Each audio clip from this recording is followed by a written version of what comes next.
pledge allegiance to the flag of the United States of America and to the republic for which it stands, one nation, under God, indivisible, with liberty and justice for all.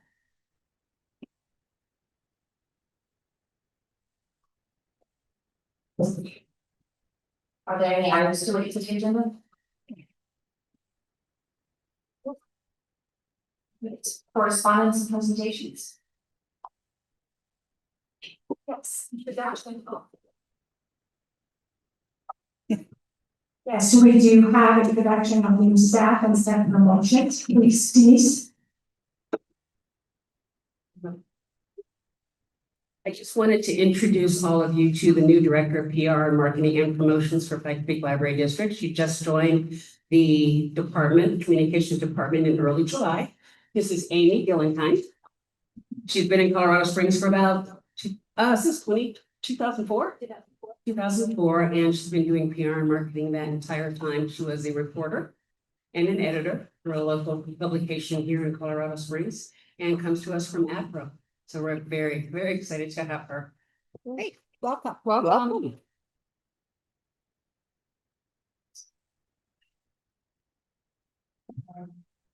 The emergency matters presentation, not the conference, taking a copy of the list.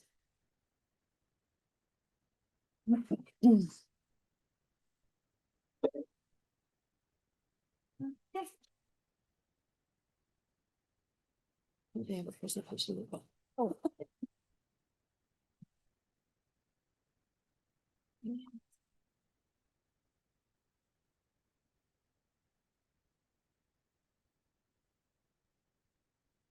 Good evening, I'm Melanie Alvarez, Director of Programming.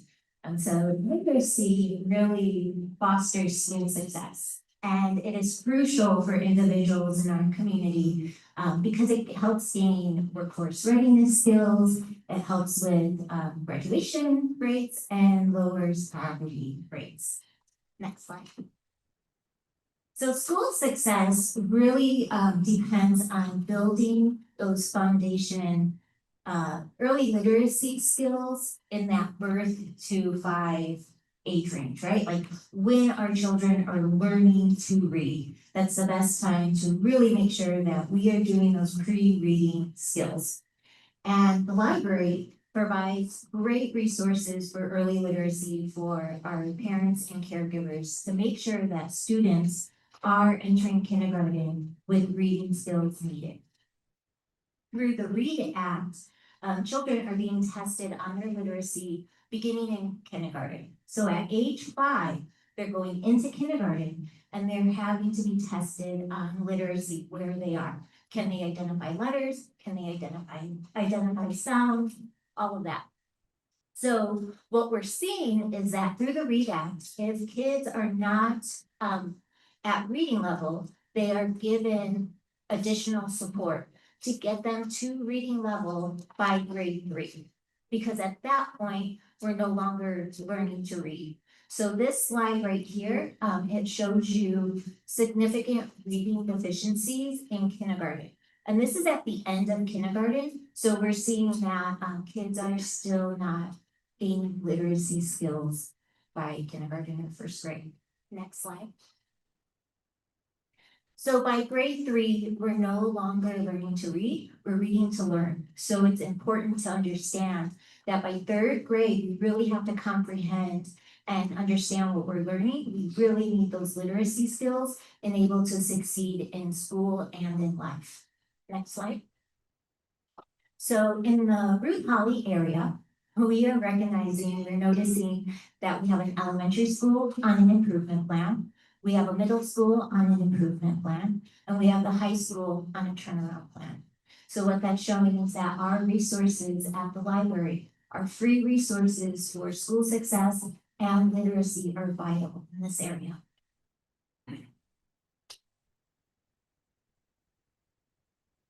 Hi, I'm Sandy Hancock, Director of Adult Education, to talk a little bit about adult ed literacy. Next slide, please. Speak of Sandy. Sorry. Okay, so this slide shows graduation rates across El Paso County. So you see the state rate And you'll see 49, D11, D2 are falling behind the state rate.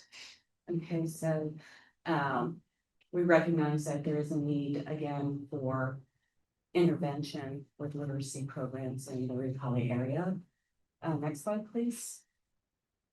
One of the things I do want to point out, education pays. You can see the increase from someone who has 12th grade education or less than to a master's degree. We see it's quite a huge percentage increase in income as your educational attainment increases. The more money you're making, of course, the more money that you can spend and help our economy as well. So it is important that we are getting the GED, the high school equivalency, and the high school diplomas to the students who are dropping out of high school. Next slide, please. So just some literacy challenges in the El Paso County area. Literacy is based on a 1 to 5 scale. And you can see that 40% of citizens in El Paso County are at level 1 literacy, which equates to about 105,000 people. So we do see that there is a need for literacy and numeracy skills in El Paso County. Next slide, please. So this is a heat map of El Paso County. So what you do see is the darker colors is less educational attainment. So you'll see that they're less than a high school diploma in the areas surrounding the Raleigh Library, which is why we do focus our adult literacy classes in that area. So as you look at this, you can see where the needs are throughout the district and where different libraries are located.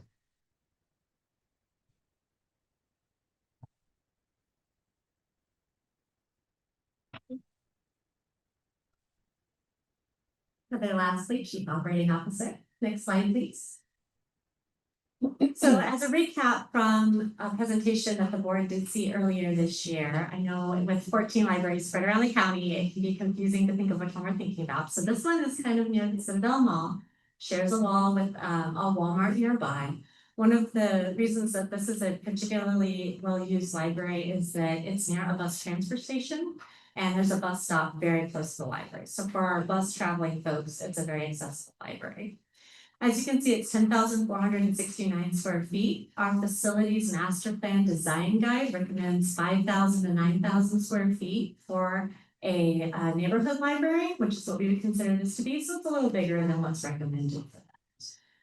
Michael Brantner met with some staff from all around the district, adult ed staff, programming staff, and the current Raleigh manager to talk about what a kind of whole life family literacy focus in the library could look like and what a redesign could look like.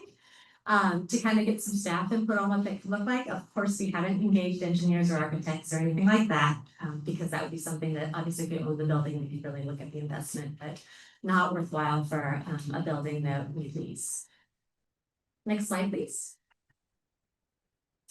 So when you're thinking about owning a building, you want to know that it's in good condition.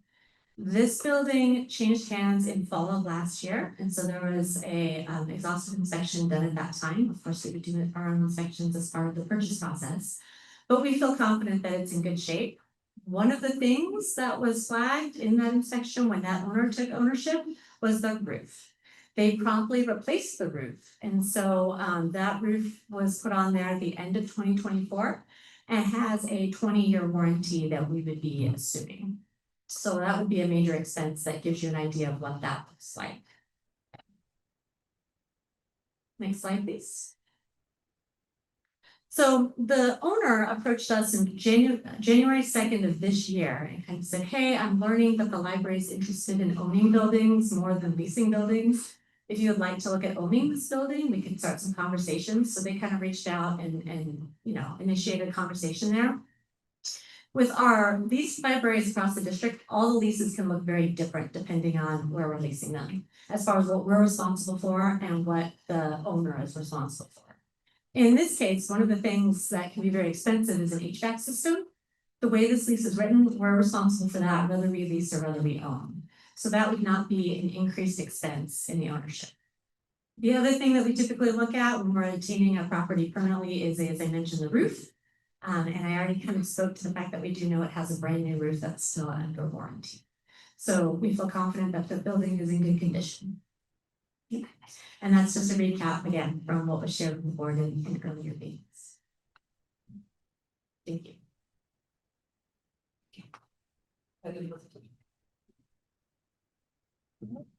Very much.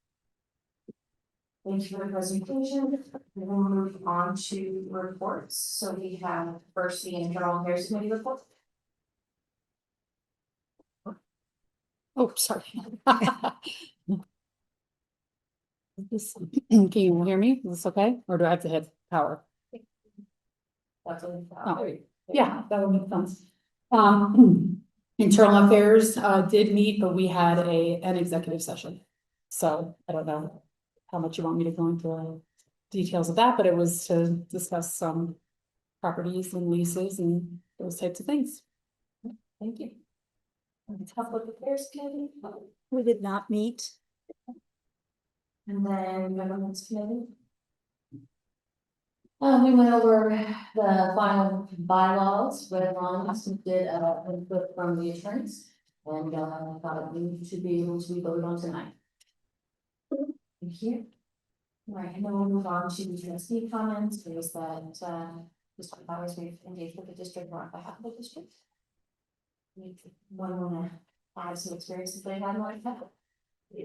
I did attend the foundation's pickleball tournament. Fun. I did not play, so don't worry. No one got hurt because I was not on the court. It was really fun and people were very happy and Courtney and her team did an incredible job. And I think that people will love to do it again, and it brought new faces to hear about the library. And I really appreciate the staff members who showed up too, that made it fun to be able to talk to them. So I enjoyed it. Can I make a comment? Fancy dancy. I would just like to reiterate the importance of literacy. As a classroom teacher years ago, when before retirement, one of the things that I realized, and even when I was on the board of Head Start, children that come from underprivileged homes or areas where there's not enough materials and parents are both working, trying to make ends meet. Children come to school at that time was with less words in their vocabulary than a child that comes from a more affluent home. Kids usually come to school at kindergarten with 35,000 to 50,000 words in their vocabulary, while underprivileged kids might come to school with 5,000 words. So it is critical that, and I love the whole idea. I mean, we've always looked at literacy first, and it's very, very important. And many literacy skills are going to be looked at for our children of the future. We were just having a short conversation earlier about AI, but the importance of kids having the vocabulary and understanding is something that we will truly need in the future. So I'm very happy and proud to say that the library is honing in on that. Thank you. Thank you. Any comments from the trustees? If not, then I would like to introduce our new joint committee member. We have a member of the joint committee for the appointment authority, that is Commissioner Nelson. I believe she's here tonight. So yes, if you'd like to come up and say something, you can. If you don't want to, you don't have to, but I just wanted to make sure everyone's ready to use it club.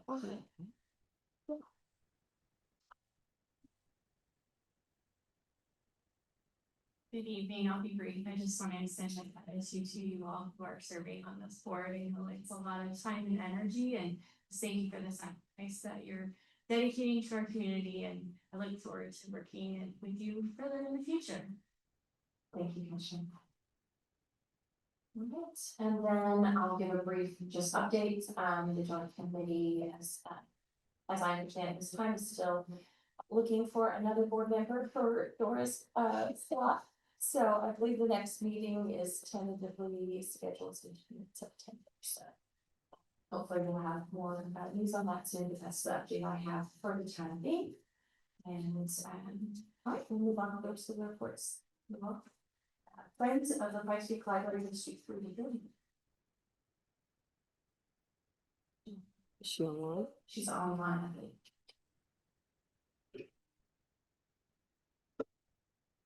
Let's move on.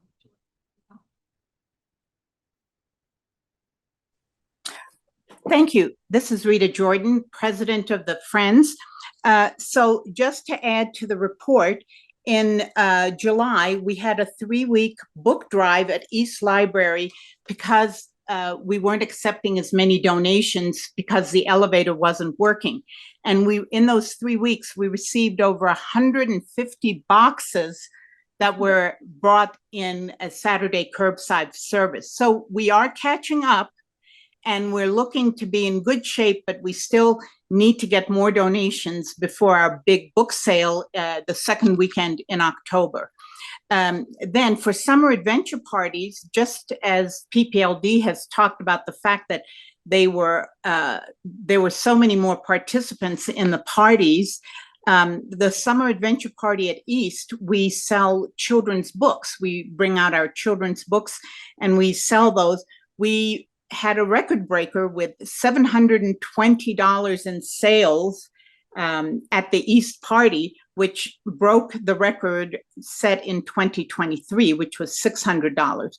But so I'm just always amazed that we keep getting books and that people keep coming in and buying the books, whether in person or online. Our eBay accounts, we really are getting a lot of sales on eBay. So we're just very grateful because then we can turn that money over to support the many programs that PPLD is doing. So thank you. Thank you, Rita. We'll move on to the Pikes Library District Foundation.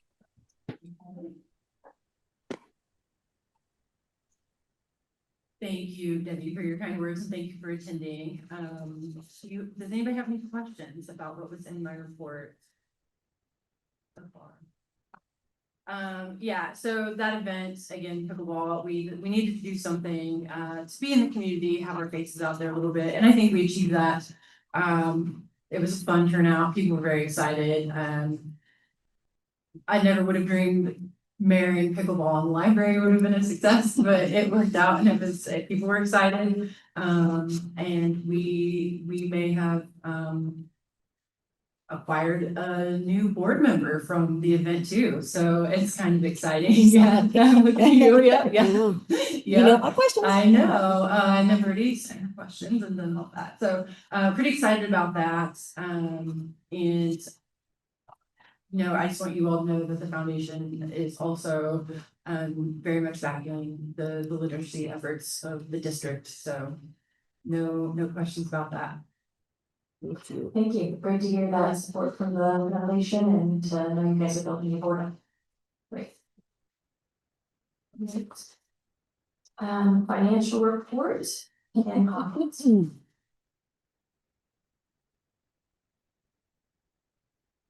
Good evening, board. Good evening. I wanted to let you know we do have 3 months worth of financials in the packet. I'm not going to go over all 3. But I did want to let you know that we did make some changes to the report to kind of provide more information. But we'll look at the July one in particular. So after the first page, you will see a dashboard, and that will be just kind of a quick place for you to look at to see where we are at any given point. So for July, we are currently sitting at 94.8% of our revenues collected for the year. We are a little short in the donations, but I do expect that to kind of come through with the foundation releasing some money in September, October. The other 2 areas I wanted to mention was the general fund for the expenditures. So our top 3 expenses are employee salaries and benefits, followed by collection management materials, which is all the materials within the employees. And then the third one would be maintenance of the building and vehicles. So currently we are at about 51% of expenses for the month, for the year in employee benefits, followed by election management sitting at about 60%, which makes sense because the ILS system is going to be released at the end of the year. So they are pre-purchasing things now to kind of help with alleviate some of that.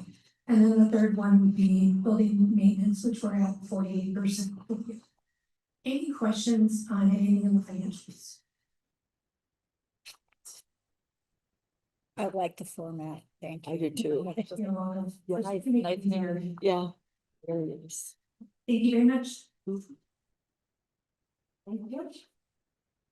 Moving to the public service report and sales.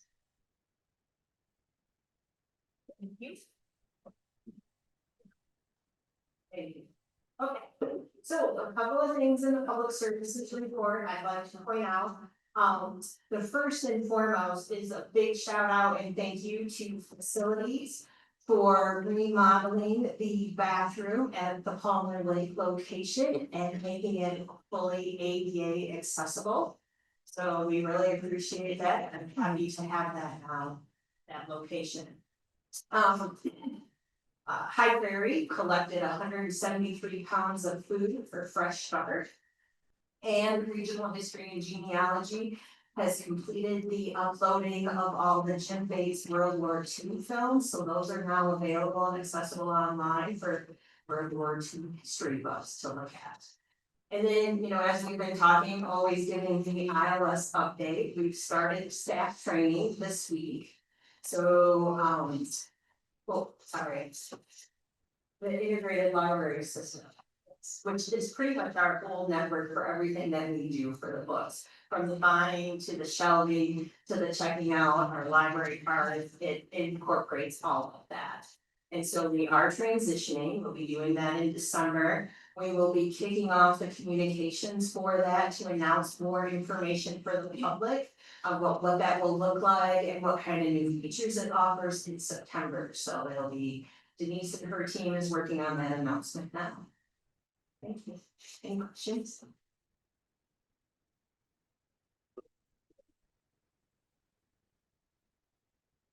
All right. No question then. If there are any questions on the support services, communications, facilities, safety and security, human resources, information technology, or strategy and innovation reports.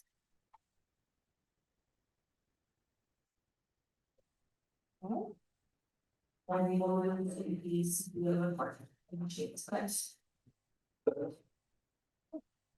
Good evening, everyone. So as you may see from the board package, there was provided data how visitors use their library, and as you know, it's one of my goals to provide data points about our services. And from these graphs and charts, you see that borrowed materials was the top result for every location except off-campus library. So that report was done September 2024, March 2025.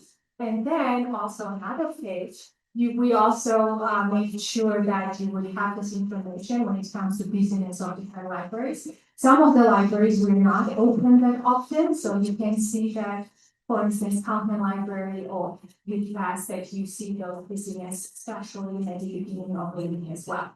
So do you have any questions about that report? Love the graphs. Great. They tell the story. Again, that's strategy and innovation department. So I come up with ideas and they meet this metric. So just, you know, I really want to thank them for making this so accessible and clear. So to see how our services are utilized at all our branches. So as you also know that we do provide quarterly strategic plan updates in our board packet, and then the comments we receive. If you have any questions about those, I will be more than happy to answer any of the questions. But we are moving forward and we are actually implementing a lot of points in our strategic plan that was provided for us to continue. So certain services we're continuing, certain services we already implemented. And another part of that to make sure that it also will be visible to public We are working with a platform that actually, I did tell my team that it's dangerous for me to go to the conferences. As you know, I attended the GFO conference in June, it was June, right? And talking with different government entities and also vendors, we identified a platform that will make our budget process more transparent and accessible for all of the community, but also our reports to the community when it comes to our strategic plan. So we're in the process of doing it, and more exciting things are coming maybe December, November.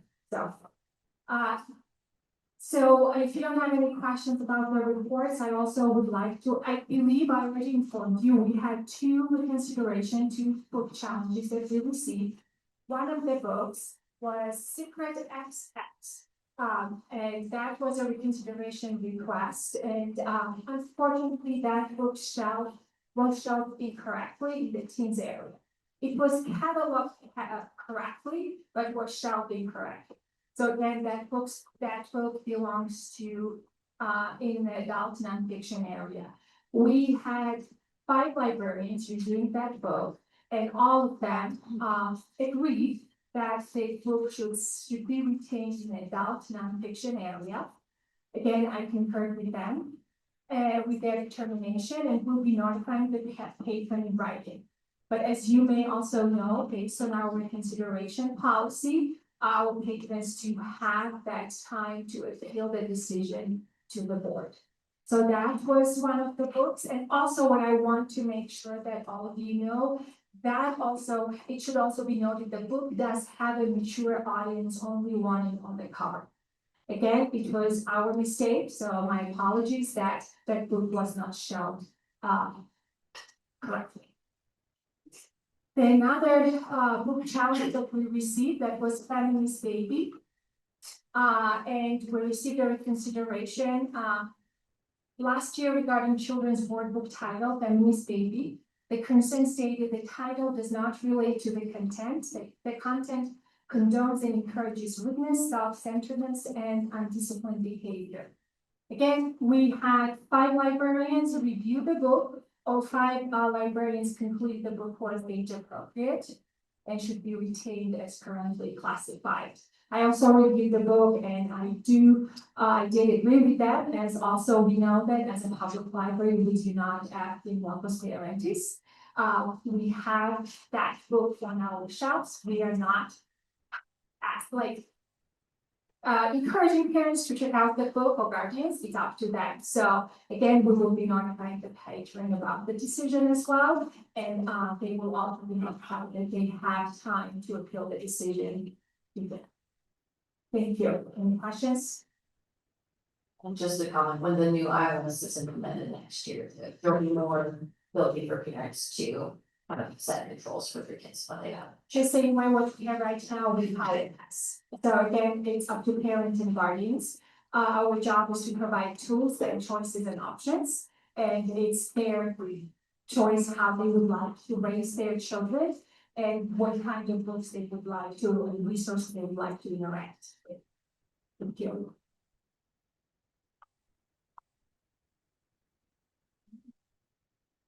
If there are no questions, then we will move on to business items. Next, any questions or comments on the business items?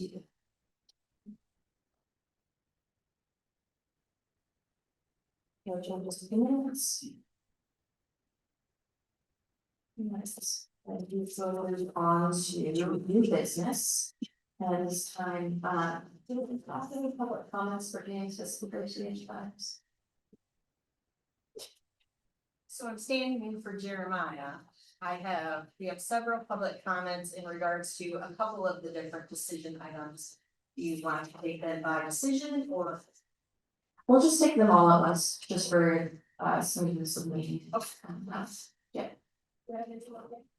Nope, okay, so we don't have any online. So I'll do the same as what Jeremiah does, and I'll call up the first 3.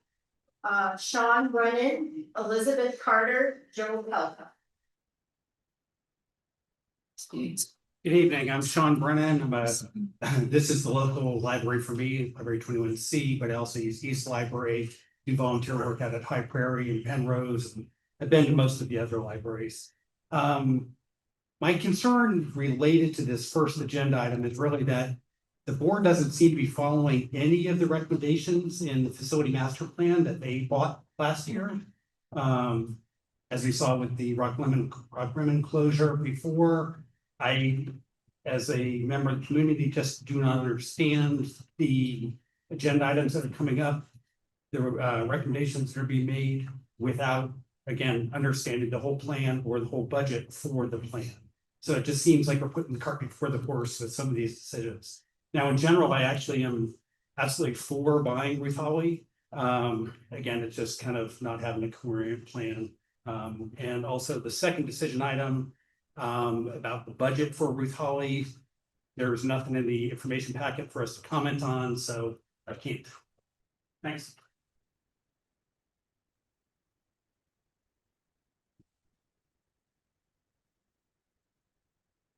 Hopefully I could hand the visuals out because but a lot of you were here for this decision. And I just wanted to look at the visual because sometimes I feel like visuals are more powerful than words. And that decisions do make a difference. So if you look at this image I gave them, it's a picture of the Rockman Library shuttered up and some high school students sitting on the street when they could be sitting inside a library. And they just kind of hang there after elementary school, after middle school, because that's what they were used to doing. And now they're literally sitting on the sidewalk because of decisions that you all made last December. So my name is Elizabeth Carter and I'm here tonight because my name is Elizabeth Carter and I'm here tonight because I care deeply about equity and about library access across all of Colorado Springs. Less than 10 months ago, this board closed the Rock Rimmon Library, telling the community that the PPLD budget was too tight to keep it open. The closure left the entire northwest side of our city without a library. Now on the agenda before you, it includes spending over $2.6 million to purchase 2 branches, Ruth Holly and the U Pass. I don't dispute that these libraries are valuable, but I have to ask, what happened to the argument that there wasn't enough money, Dora?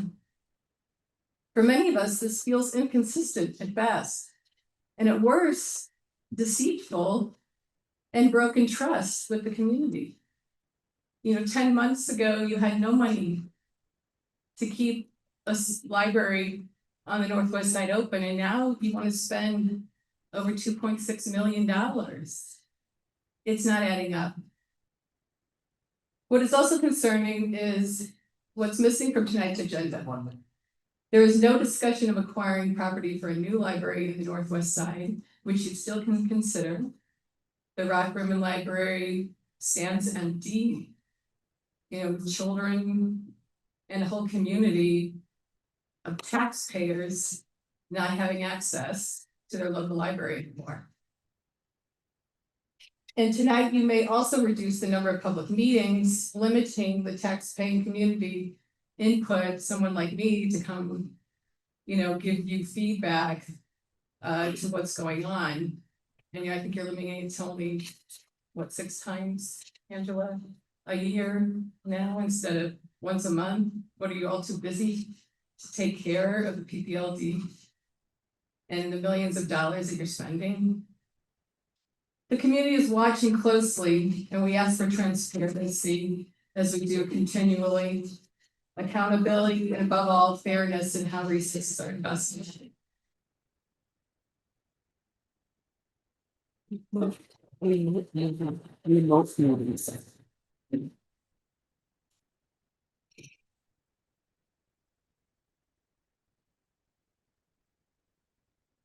Good evening, trustees. My name is Joe Pelka. You've heard me speak many times before, especially about the closing of the Rock Rimmon Library. I'm going to diverge just a little bit and talk about a credibility problem that this board has presented to the community, as was just presented a minute ago. As an example, you want to cut the hours or how often a board member has to attend, which I don't think is really something you need to do when you have a budget of over $40 million. This is serious stuff. And I think you need some more supervision of your own staff, because I'd like to bring up something that you may or may not be aware of. Mr. Salt, last autumn before the city council, the question was asked, how much will it cost to close Rock Rimmon? And your answer, sir, was zero. Now, we did have some questions about that. And following the advice of Ronald Reagan when he had to deal with the Soviets, he had a mantra of saying, trust but verify. And we wanted to trust but verify, so we contacted you under a Cora request and asked that very question. We thought it was pretty simple. The reply we got was that it would take almost 28,000 hours to research that at over $41 an hour to come up with a bill of over $1.1 million to answer a very simple question. How many here were aware of this? Well, we did come back because we did think that didn't make sense. And since I'm time limited, I won't get into the additional details, but we got something back, but it was still ridiculously high. Do you really think this passed the smell test? Do you feel comfortable with this? President Smythe, you are responsible for this. You are the captain at the helm of this ship of state. Are you willing to say that was a reasonable response to answer a question? I don't see an answer, so I guess not. I would still like to know the answer of what it costs to close that library. And finally, you don't need to lower your standards for attendance or meetings. You need to increase them. This is serious stuff, folks. It's $40 million. You need to get the trust of the community back. I hope you do. And I wait further information. Thank you.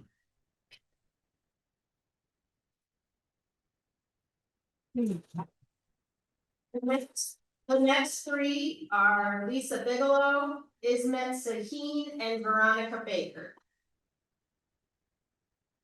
He's not here. Okay, so Ismet Saheen, Veronica Baker, and Katie Zukas.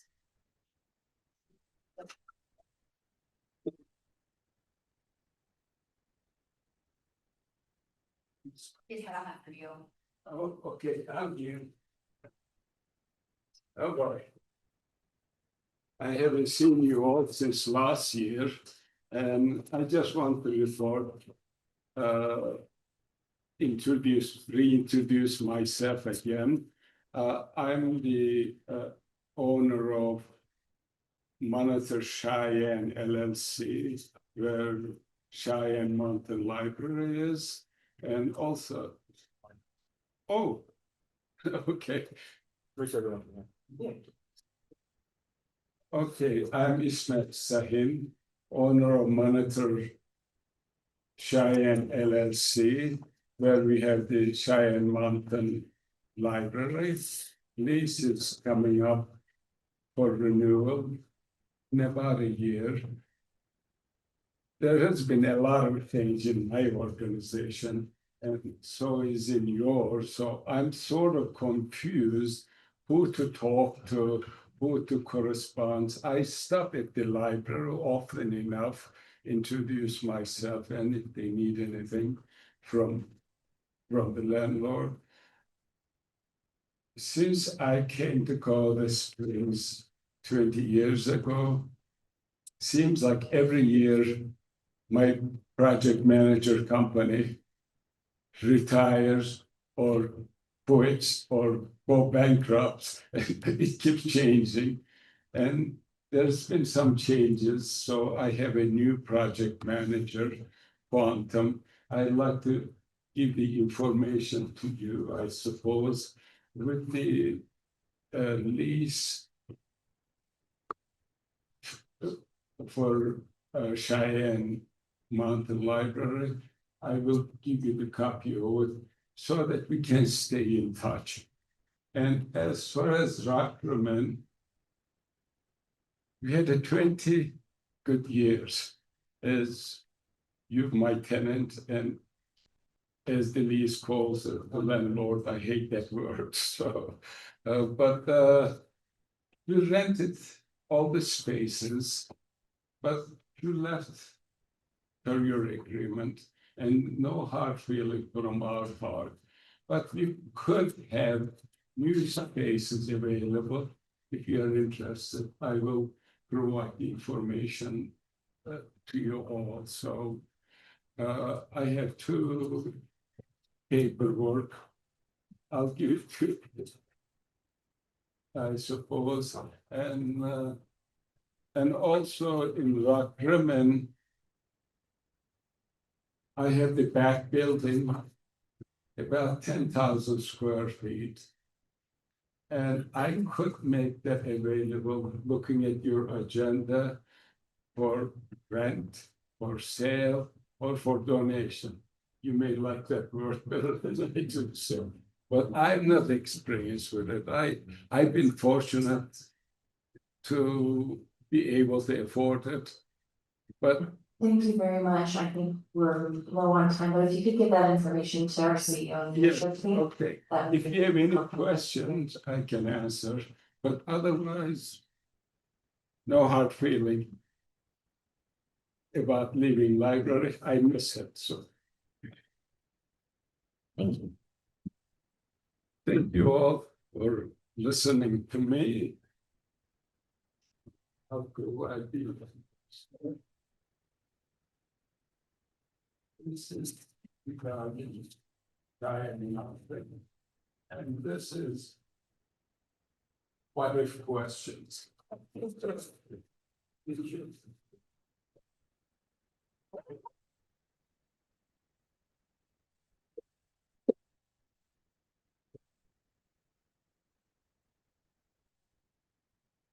Been a while. Tonight's action items leave me confused. Just last year, we were told the facilities master plan was central to the future of our libraries. It was even the main justification for closing Rockrimmon Library. Yet barely a year later, the district describes its finances as continuing to be moderately strong, with an $18 million in the unreserved fund balance, and now plans to purchase both Ruth Holly and UPass libraries outright. These actions contradict the reasoning we were given. At the December 4th board meeting, Julie Smythe, you stated that the financial situation was so dire that staff were literally counting pencils at the end of the night. And how does that square with tonight's vote to purchase 2 properties? Yes, we can celebrate Ruth Holly may now remain for its community. It's an important spot.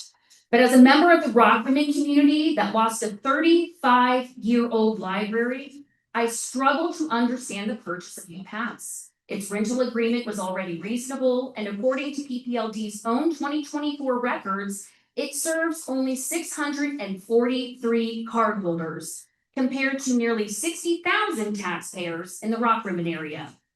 Important questions remain. What was the point of the facilities master plan if it isn't guiding these decisions? Was this nearly $300,000 investment wisely spent? Have you taken into consideration the additional financial analysis the consultants asked you to do before making any big decisions? Where is the progress toward serving the growing east side of Colorado Springs? And what are your intentions for Cheyenne Mountain Library? That library lease expires August 31st, 2026. Are you ready to make public assurances that this library is safe? On top of this, we've seen canceled meetings, committees that haven't met in months, more closed-door sessions, and efforts to increase remote attendance at the regular board meetings. Please understand how this appears to citizens. Decisions made with less openness, less deliberation, and less trust. You oversee more than $40 million of the public's money. With that comes the responsibility to be transparent, consistent, and accountable. Across the community, citizens are looking for ways to secure their neighborhood libraries and how they can grow libraries in the underserved areas. However, we need to trust the leadership that's already in place. And it's time to restore that trust by answering these hard questions and showing this community that you can spend its dollars wisely and in the public's best interest.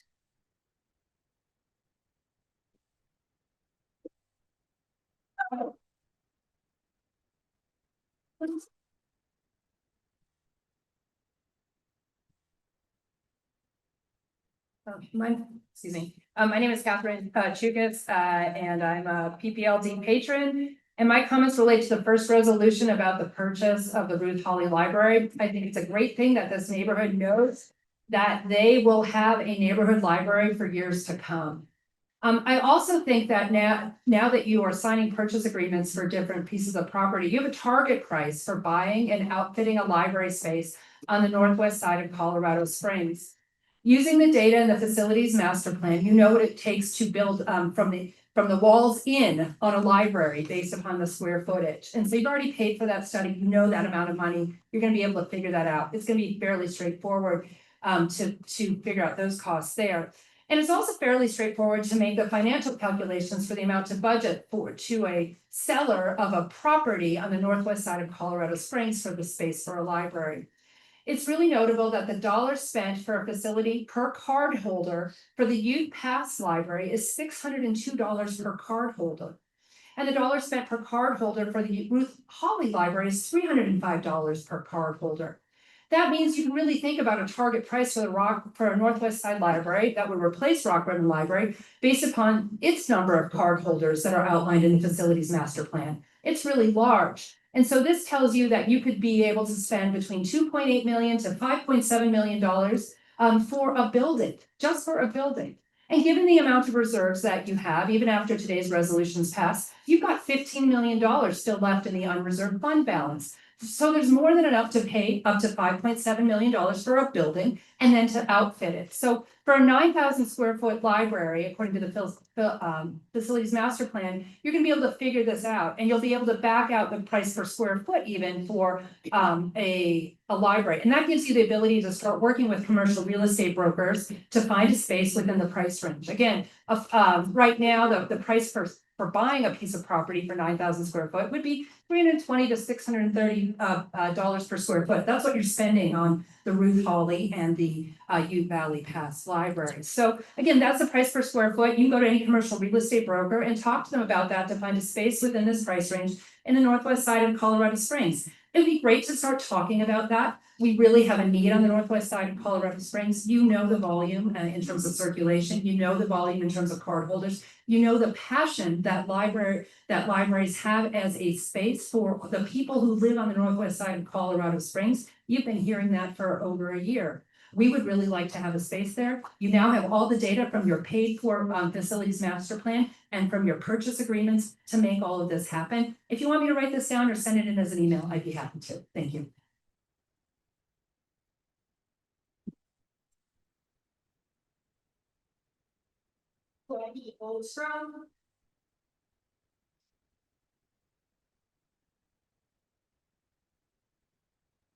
Hello, I'm Jackie Ostrom.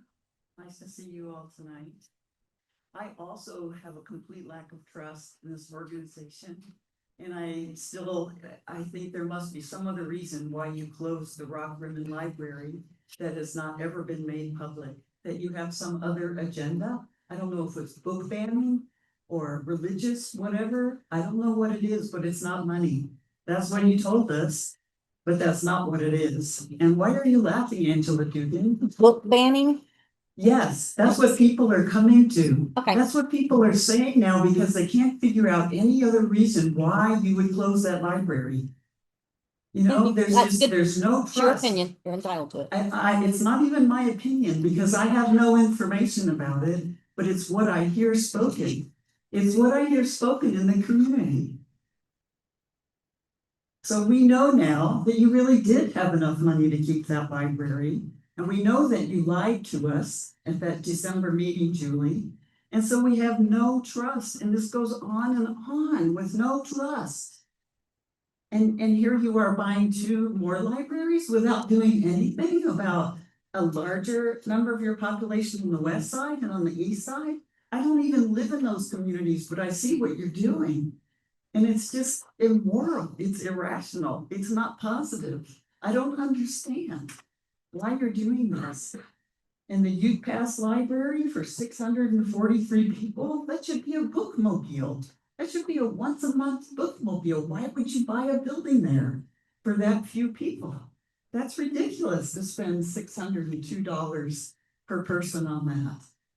You know, I think you have your financial priorities upside down. And I think you really ought to get straight and spend your money where your most people are, not where your fewest people are. But you need to pay attention to what the rumors are about you, you know, because people can't make any sense out of it. Why would you do this? Is it book banning? Is it what? Why would you do that? It's still an unknown question. It doesn't make any sense, and there's no trust.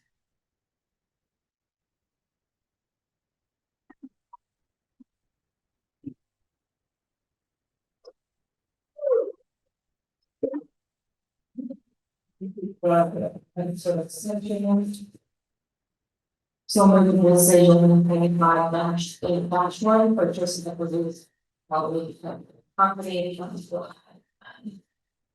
CEO of King's Chase Press, introduce that. First of all, I would like to take this opportunity and thank Pikes Library District Foundation for their willingness to donate up to $1 million to the Southeast area to ensure that literacy needs that individuals live in that area that we would be able to meet.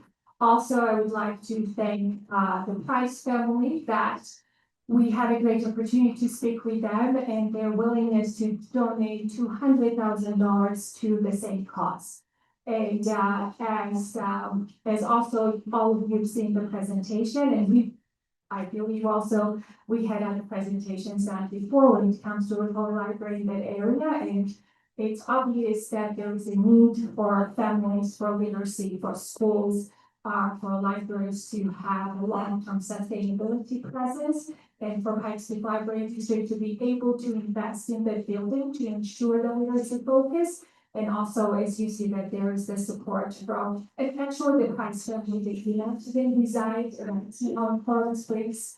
But when we had a conversation, it was very important to actually donate to Southeast area, particularly the Coral Library, and to ensure that those families have access to resources. So Pikes Peak Library District as a CEO and leadership team, we do recommend that Board of Trustees do a lease contract and do purchase that building to ensure that we continue serving that community, that we improve our services and invest, and also have services such as long-term event for community members to have access after hours.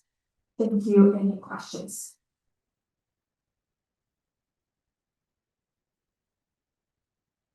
Any questions from the board?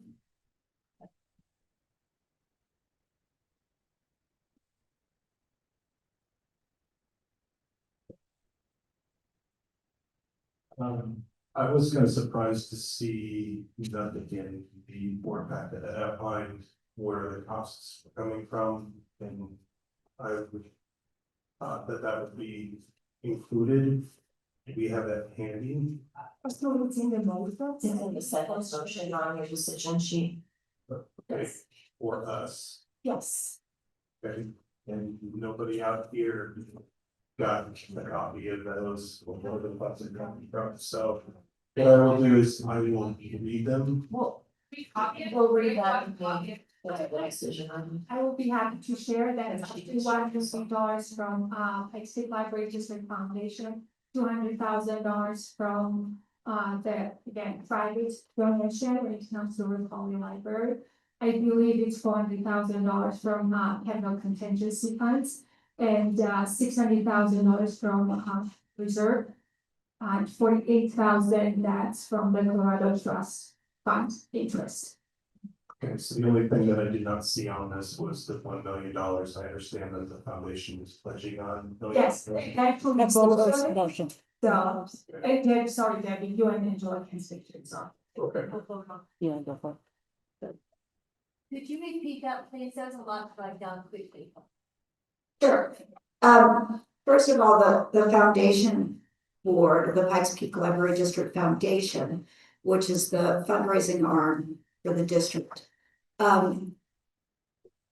has gone through a long process of making sure that, as their board and officers have changed, that all of the funds have been audited, that they have been verified, that they're sitting in the proper accounts, that donation requests have been honored through the years. And so that took some time. And once that process was finished, then the foundation board had enough money that they were looking for a one-time capital project that they could assist the library district in. This project became available. The foundation board was very excited about being able to not only promote literacy in that area with this project, but also to be able to go to the community and say, this is what the foundation board is doing. This is why we exist. Most people didn't even know we had a foundation board. That's part of it. So that's where that $1 million comes from. I also want to address, I know, you know, I live in Rock Rimmon. You guys all know that. I know most of you. And no one's heart was broken more than mine when the Rock Rimmon Library closed. You all know that too. Everyone at this table knows that. But we can't let that decision stop us from doing other good things. That is what I tell myself. And that is what I tell people that I talk to. So even to set that aside, what I also want you to know, and I know that you mistrust the board and you probably mistrust what I'm saying, but I am telling you from my heart that we are absolutely looking at options for the northwest part of town. I can't discuss them publicly yet. We cannot discuss them publicly. And if you've ever bought a house, you probably did not go to the seller and say, I'm going to offer you this, but you know, we've got this much. So if you come back at us, we can do more. There are some negotiations or some discussions that have to be done in executive session before we can make a decision in public, which we will, and you would know about. When that time comes, we have not stopped looking for a place. And there's not a lot of options available at an affordable price in that area. So I just want you to know that. Whether you believe it or not, I can't help that. So things are happening that help us move forward if we can all come together and work together. And I know what you're saying. I know exactly what you're saying. And I know that I can't address all of your concerns, and I wish I could. But this board has listened to your comments and has gone back and scrubbed the budget to find money. So somebody asked me to repeat those numbers, so I will. $1 million from the foundation, $200,000 from the Price family, $400,000 from our capital contingency fund, $600,000 from our reserves, and $48,000 from the Colorado Trust interest. So staff went back, looked at where everything is being spent, at what is coming up. You know, when we make a budget, we're like you. We make a budget based on what we think is going to happen. We don't know You don't know when you make your budget, stuff comes up. Sometimes you get a bonus check that you didn't know. Sometimes you have an unexpected expense. It's the same. So when we give you the budget, that's what we think. And when decisions have to be made, they're made at a point in time where we're looking at the budget we have. And I know I'm just rambling and going off topic here, but I understand the concerns about trust and transparency. And I understand that it hurts to see us vote on buying a library after the Rock Rimmon Library was closed. I get it. I feel it. I understand. But at the same time, Finally. at the same time, we have an opportunity here to do good. And we should, is my feeling. Okay. Thank you, Ms. English. If there are any other questions on the numbers, Mr. Taylor, anything for Tiana before we move into reading the motion and then entering into further discussions as to word. So the only thing I will say is I am a little concerned about all the deferred maintenance items that we still have on this. Can we reserve if you have questions, that you can have it, I speak its first study, 3.2 or 8 on a building where we could use that same funds for deferred maintenance items, which is, I believe, what we all discussed during the month of closing as well. Sure, we can discuss that in the session. You have a question for, And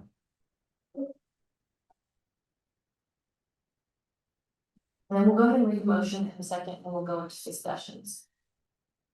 If I get someone to read the motion, please. I move that the Pikes Peak Library District Board of Trustees approve the contract as presented for the purchase of the Ruth Holly Library property, subject to PPLD's receipt of $1 million in funding from the PPLD Foundation. Second. All right, and we'll go into discussion of that.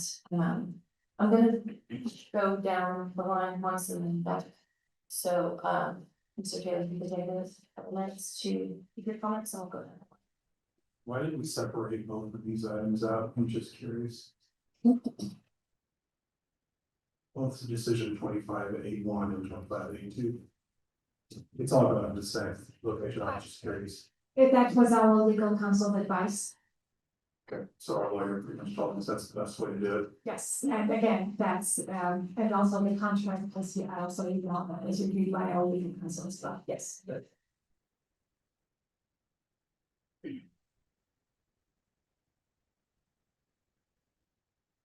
I guess the only other question I have, with the house soon after it moves forward, when we begin the improvements for that specific location. So for example, the removal of the wooden structure as a library that's already being done. I believe that's the cost might be about $5,000 to remove that, if I'm not mistaken, like that. But right now, the plans are been working with the foundation board as well, that we will be raising funds for the improvement of the location. Okay. Yeah. Thanks. Any further comments on the decision on it? I wanted to say that was really well said, Debbie. Yeah, I did. Mr. Taylor, do you have further comments for anybody for that one? No, I turn my thing on. Okay. Oh, wait. Ms. Benson. No, that was my only comment, but Debbie was, Is that what you? I think you've heard enough from me. Okay. Mr. Taylor. Okay, move forward.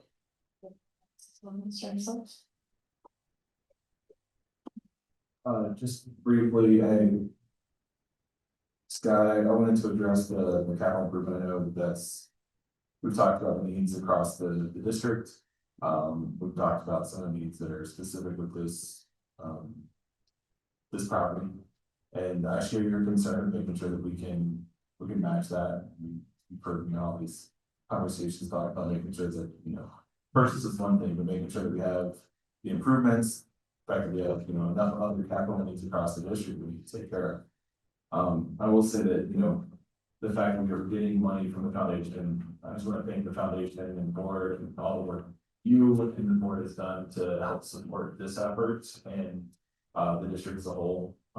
Really appreciate that. I know there are some community members who are trying to help get ballot initiative to help with funding for the district in the 26 ballot cycle. They made a presentation to city council, I believe, a couple of months ago. And so we're having some ongoing conversations with that. I think that's a really good opportunity to look at additional funding to help with these capital needs. I think moving forward with something, you know, bond-like would make a lot of sense to help with the capital. I mean, that helps. We can help secure locations in underserved areas of the district and still be able to provide opportunities to improve our current capital outlay.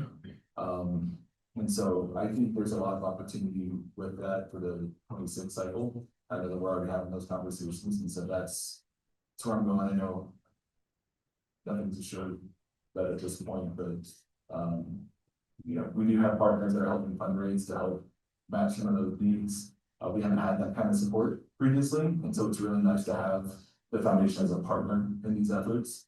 And then as we have the community partners that are helping work towards the ballot initiative to help us get, you know, some sort of a capital bond funding for next year, we do it. All right, and then I'll just comment too, I know the finances is an area of consideration, so we've broken down how that happened. In terms of the cost for Ruth Polly, this decision was written contingent on receipt $1 million from the foundation. I don't think that this would be an affordable decision without that, so I'm grateful to the foundation's support in making it possible for us to consider this purchase. The other thing I would point out is just that we do have a limited, we do have a squeeze going on with our operational budget year by year.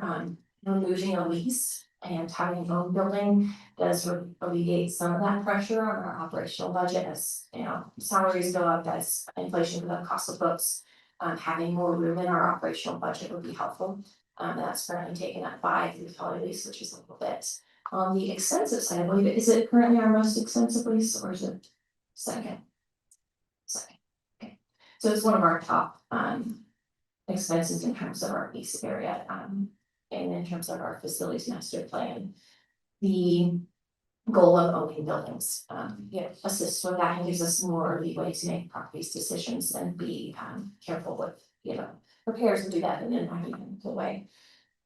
The other thing is too, I think there's been a lot of discussion of fund balance, and Kim can correct me if I'm wrong, but in terms of unassigned fund balance, we have a large portion of that belongs to the library's contingency funds. So that's, I believe, over 9 million of that is that there's 3 months expenses, and you can speak to that if I'm correcting on the numbers, but we also, as part of our last year's budget, assigned 3.9 million to deferred maintenance. So that portion comes out of that amount. We have $2 million that we received from the state that we can't use because they didn't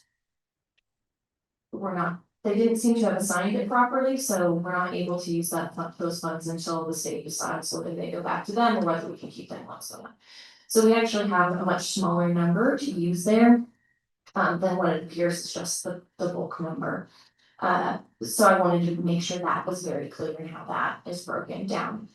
The other thing I want to say as part of that is we've all had concerns about bird maintenance, how do we manage that and property purchases with having a small amount. And again, the way we've been able to work with the foundation and their generosity in making this a possibility, I think helps prevent too much of a squeeze on our fund balance, our capital expenses in making a purchase like this. And then also just some of those contingency funds and things that were not available last year, that did by the end of this year become freed up, that helps as well.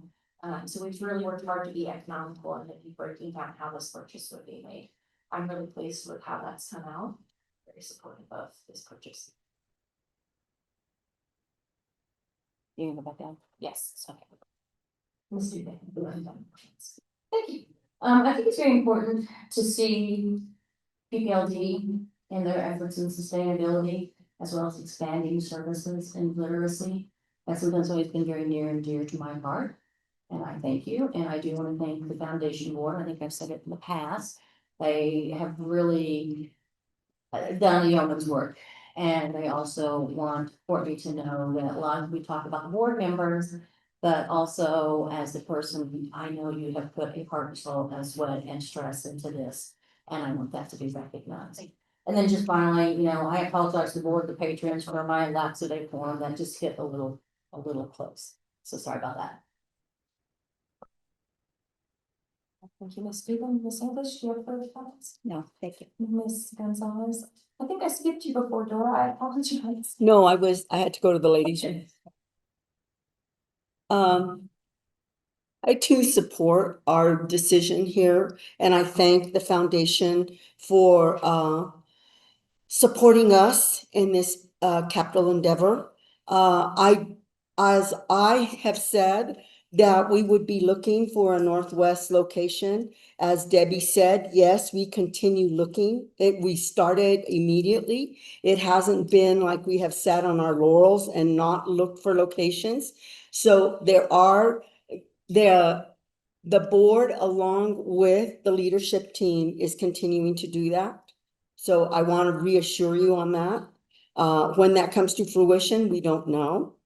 I do think that purchasing Ruth Holly is in our best interest, as our facilities master plan has said, that we should own our buildings. And I also agree with the sustainability of everything. We can save some dollars. Once we own the building, we can do some different things to the building so that it will be appropriate for all the patrons that attend there. I'm excited that it is that we're looking at it to improve literacy throughout the city. That is needed. And as I said earlier, we are embarking on new times in technology. And as our children learn, they need to have a good literacy base to make sure that they have the understanding of where our new technology is taking them.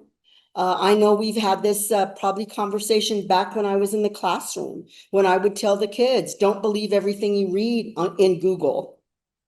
And we're still in that phase. And with ChatGPT and AI, it's going to be even more critical for them to be able to decipher and think critically. And along with thinking critically comes the literacy skills. It's very, very critical. So I just want the public to know that we are looking for a location in the Northwest region. And I think they've also even looked somewhere out east, I'm not sure. But as far as having something that we already have in and we would like to purchase, it's been offered to be purchased. I think it's a good decision. And I thank you, Foundation, for your work. And I know there's been a lot of work that had to be taken care of, and I appreciate that. Thank you. Thank you, Laura. Any questions or comments? I'm on. No, like I said before, I think what Debbie said was very well said. You know, I know there are a lot of questions out there. We understand, we've heard you all. We are thinking about these things as we move forward. And I think, I love what you said, Debbie, about, you know, because something bad happened doesn't mean that it should prevent us from doing something good now. And the timing is, yes, we know, unfortunate. It doesn't, I mean, the timing is great in that the foundation has come through and you guys are able to help us, and I'm so excited about that. Because I think I've said before, this is the first time that I've sat on this board that we've been able to really truly work with foundation. That's amazing. But yeah, I want you all to know, like Dora said, that we are listening to you, we're hearing you, we are trying to look at opportunities on, you know, in that area, in the Rock Rimmon area, all over town. We're definitely prioritizing that. This just came to us at the right time. and we have to make a choice, act on, positively moving forward with our strategic plans, so. That's where I'm at. I think this is an exciting opportunity, and I think one of the things that I heard over the last year, echoed over and over again was that, save Ruth Holly. I remember those words coming from some of you, asking that we don't, look at Ruth Holly, and not that we ever were, but I think that was something that struck me, especially knowing about the literacy issue in that area and knowing that there were children that were needing, not just enjoying, but needing to use that library, walk to that library, go to that library after school to, help with the literacy and those things. So I'm excited about it. Mr. Kane?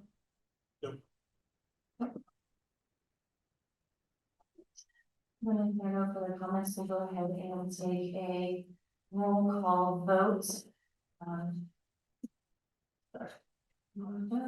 Yes, it's all. I, as student. Aye. Ms. English. Aye. Ms. Gonzalez. Aye. Ms. Benz. Aye. Mr. Kane. Aye. Right. The motion passes. We'll move on to decision 25-8-. And that is basically the financial breakdown of how board would be paying for the purchase. So could I have someone read that motion again in full? Second. Do you have to vote, Julie? I'm sorry. What is your? I did say I'm sorry if I wasn't loud enough.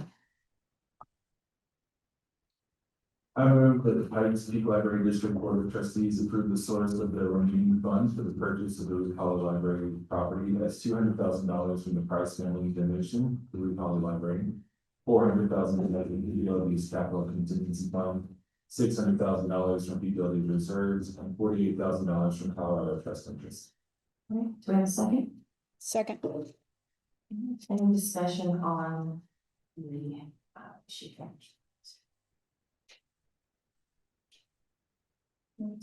I'll just go down the line, Ben, and plus that, Mr. Taylor? Nope. Ms. Benz? I do not. Ms. Gonzalez? No. Ms. English? No. Okay, then we'll go ahead and call for the vote.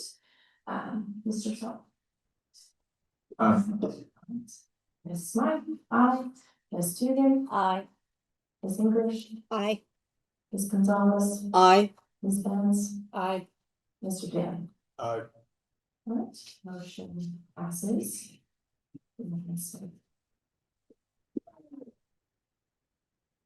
Thank you. Yes. Now we'll move to decision 25-8-3, and I will allow our CEO to introduce the president.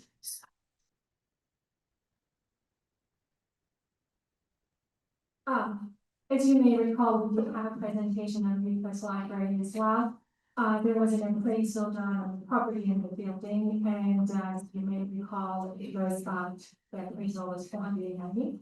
We did have negotiations, and the current price tag is $400,000. But also my understanding is that we would like to own our buildings, also have sustainability. Currently, Pikes Library is open only for 28 hours a week because we do not have enough staffing. And again, I keep saying our staff is the most valuable asset that we have, but also the most expensive asset that we have. And by purchasing this library, it's also a tool.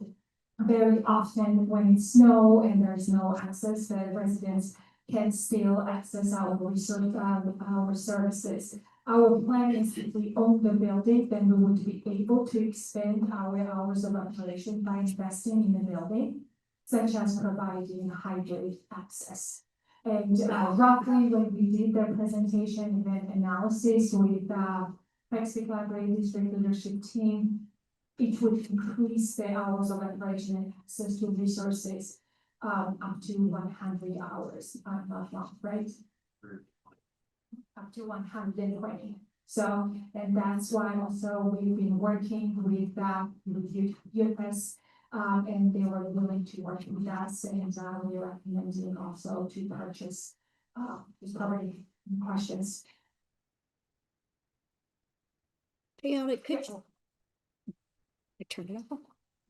Could you, give an explanation of the hybrid model and how that would work, just in case there are people Yes. out here that haven't heard it? Of course, thank you. So right now we are working on expanding, we're working on a plan, how we can expand our hours of operation without adding any ongoing costs. So we have operations, that's where we pay our staff, and also we pay for maintenance and then leases, right, that's the operation. And it's also, can be quite expensive. What, if when you read our facilities master plan, that was one of the recommendations. We also have other libraries, even in our state, like Jefferson County Library, they call it Express Library. That's obviously, they don't have it staffed at all. But, and I know that, our team went to visit that library. That will be to explain in a simple words. If you have a gym membership and you have a card and you want to go and work out like at 10 p.m., you can use that card, access it, and actually have resources available to you. It does not mean that we're going to give access to anyone who would like to have it. Again, as you know, Michael Britman does tend to have his safety and security standards are very high. So our patrons, after they go through certain background process, right, Michael? They will be provided access to use our resources. Very often what we've been hearing from our community members, they would like to have their libraries open on Sundays, as you know, because you've been also hearing that. They would like to have their libraries open more than 28 hours, like Calhoun Library is a rural library, as well as UFES. There is no other way for us without increasing taxes and getting more revenue for us to open those hours. So that's why we're considering to have hybrid, that we will have that library staffed, maybe continuing with staff for 28 hours or so, sometimes even less, but the community will have access to their resources even when it's not staffed. That's the idea. Did I explain? Okay. So here's when you think about a lot and you have a lot of planning sessions, sometimes you think that other people understand as well. So that's the idea, to extend resources without adding additional ongoing cost. Would this be the first branch of that hybrid model? I know we talked about it at some of the other ones, but would this be our? We have different branches identified, but yes, because I believe, and Michael, do you want to chime in and say that this branch will be the easiest to actually pilot the program? You could, if you could. Great, thank you. My goal is to get you up here with a microphone. And Nobody has ever said that I have to talk when my voice is loud enough. Yeah, so we've been looking at, in fact, we have a presentation scheduled on this next month, or maybe it's October, on the plan to move forward with hybrid models and what we're proposing. Actually, I don't want to contradict, but our easiest branch to launch is actually Palmer Lake. And so we're looking at Palmer Lake as a possibility, or UPass as a possibility for the launch of the pilot program of it, to iron the bugs out and see what the issues are and make sure our policies and procedures are correct, how we're interacting with the public, town hall meetings beforehand. But all that will be brought to the board before we have those plans set. We're all working on that right now. But we're looking at multiple branches, what we can extend access to as much as possible without adding that additional cost component. And thank you very much for reminding me that Michael, that we will have town halls and meetings with the community members, explaining their input and explaining how we are planning to expand our services. So that's definitely, so thank you. And owning them, the UPass building would allow us to expand the doorways to allow for this. So there's some current ADA access issues at that facility, just some door width. That we're just at this point, without owning the building, installing new door frames and expanding all that. It's pretty convoluted without owning the building, investing in those when we don't know the future of the building. Right. Any further questions or? I just want to a quick one here. You know, like I said, sustainability and expanding services is something that is a priority for me. And I apologize, I did have to step out real quick, but did you go over the amount of hours? And then I'm assuming we talked to the community, we're gonna find out what hours are really most critical to them. Yes, we will have community meetings as well, and just as also you see from this graph that I provided. You can see the pass and which days are very busy, because again, they're all right now, we have that library open only for 28 hours a week. So yes, and that our hope is that by investing in the building and implementing hybrid, then we will go up to 120 hours. Thank you. Ms. English, do you have any questions? No, thank you. Okay, Ms. Gonzalez? No. Ms. Benz? Mr. Taylor, any questions on the presented information? Nope. Okay.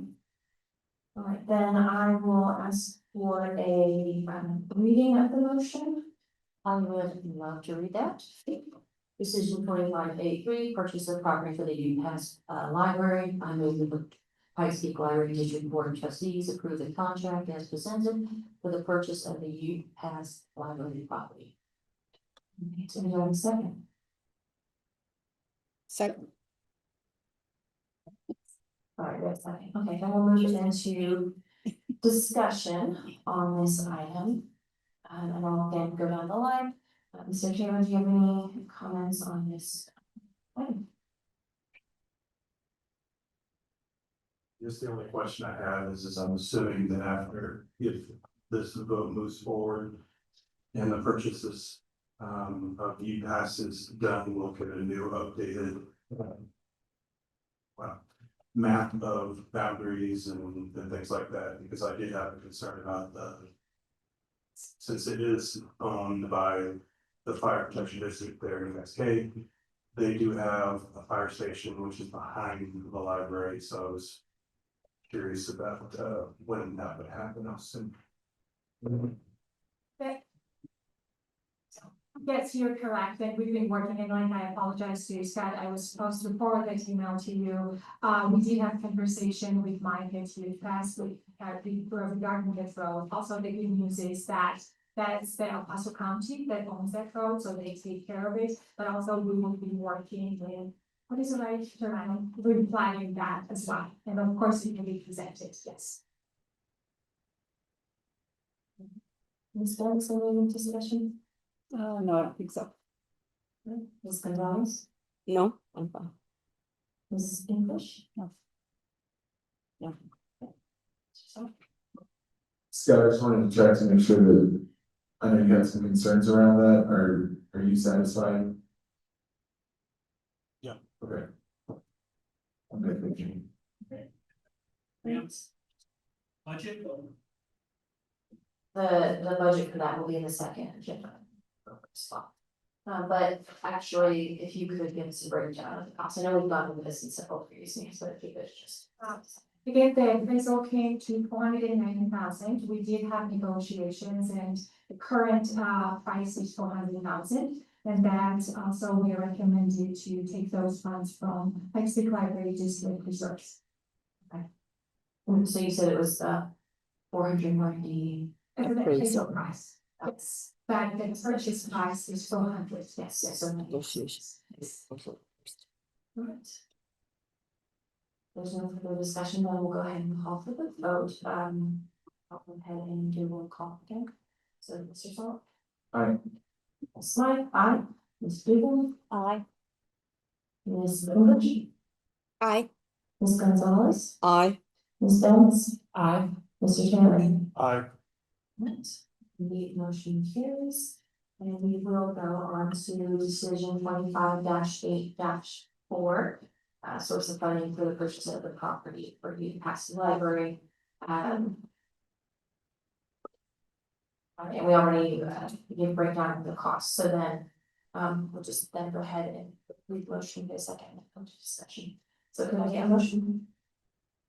Decision 25-8-4, source of funding for the purchase of the property of UPass Library. I move that the The Pikes Peak Library District Board of Trustees approve the source of the funds for the purchase of the Ute Pass Library property it has $400,000 from PPLD use reserves. All right, can I get a second? Okay. All right, then we'll go ahead and move into discussion. Again, I'll just go down the line for efficiency's sake. Mr. Taylor, do you have any discussion on this item? Nope. Ms. Benz? I don't. Ms. Gonzalez? I don't have any real discussion, but I am very excited that the folks that go up the mountain will have access through that hybrid method. I'm excited about even trying it myself. So I'm real excited about that. Ms. English? Ms. Stewart? Just briefly, I just want to thank the administration. I know when we first started talking about this whole process, I had a lot of concerns about going out of reserve to be able to make a first vote with we probably need to pass. And so I appreciate the work that you guys did to be able to help supplement with, again, the foundation and whatnot, to be able to keep us at $1 million kind of reserve and for both properties. So I appreciate the work that you did. I recognize that, and those are all the comments that I have. Okay, great. I would also like to add that thank you for the hard work and finding, the funding that we needed to make this possible and working with the foundation. Again, thanks to the foundation for helping us with all and make it possible for us to look at both these options. I'm also really excited just for access for the Youth Pass community, especially during the winter when that pass closes up. Having worked in that area of town, it gets very hard to leave that area and have access to library services. So being able to expand access to them, something I'm excited about. So I will go ahead then and call for the vote. So we'll just go to Mr. Salt. Aye. Ms. Smythe, aye. Ms. Dugan. Aye. Ms. English. Aye. Ms. Gonzalez. Aye. Ms. Benz. Aye. Mr. Taylor. Motion carries. Alright, and then we will move on to decision 25-8-5 Board of Trustee bylaws, and that would be introduced by.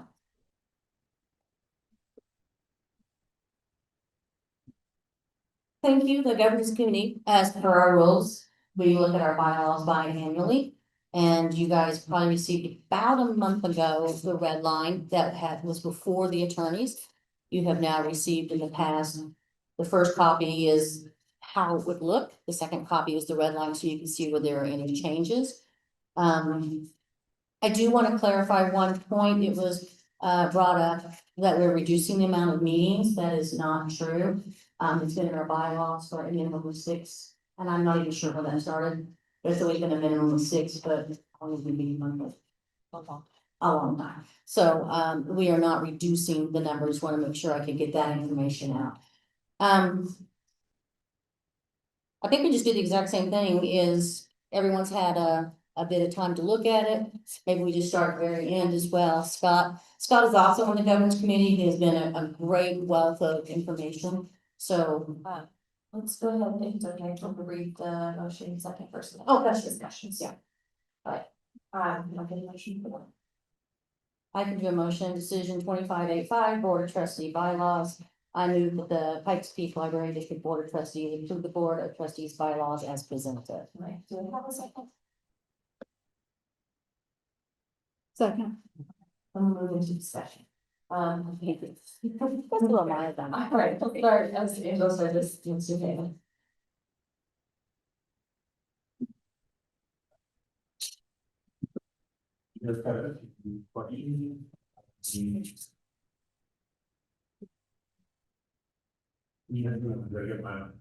Article 2, Section 8, subsection B. I don't know if that's me or what. I'm really not reading it. If you push the month away from you, I'll turn it up. Shouldn't let them. Probably the game. So anyways, okay, so that specific section calls out 3 or more consecutive regular board meetings. Let me read the whole sentence.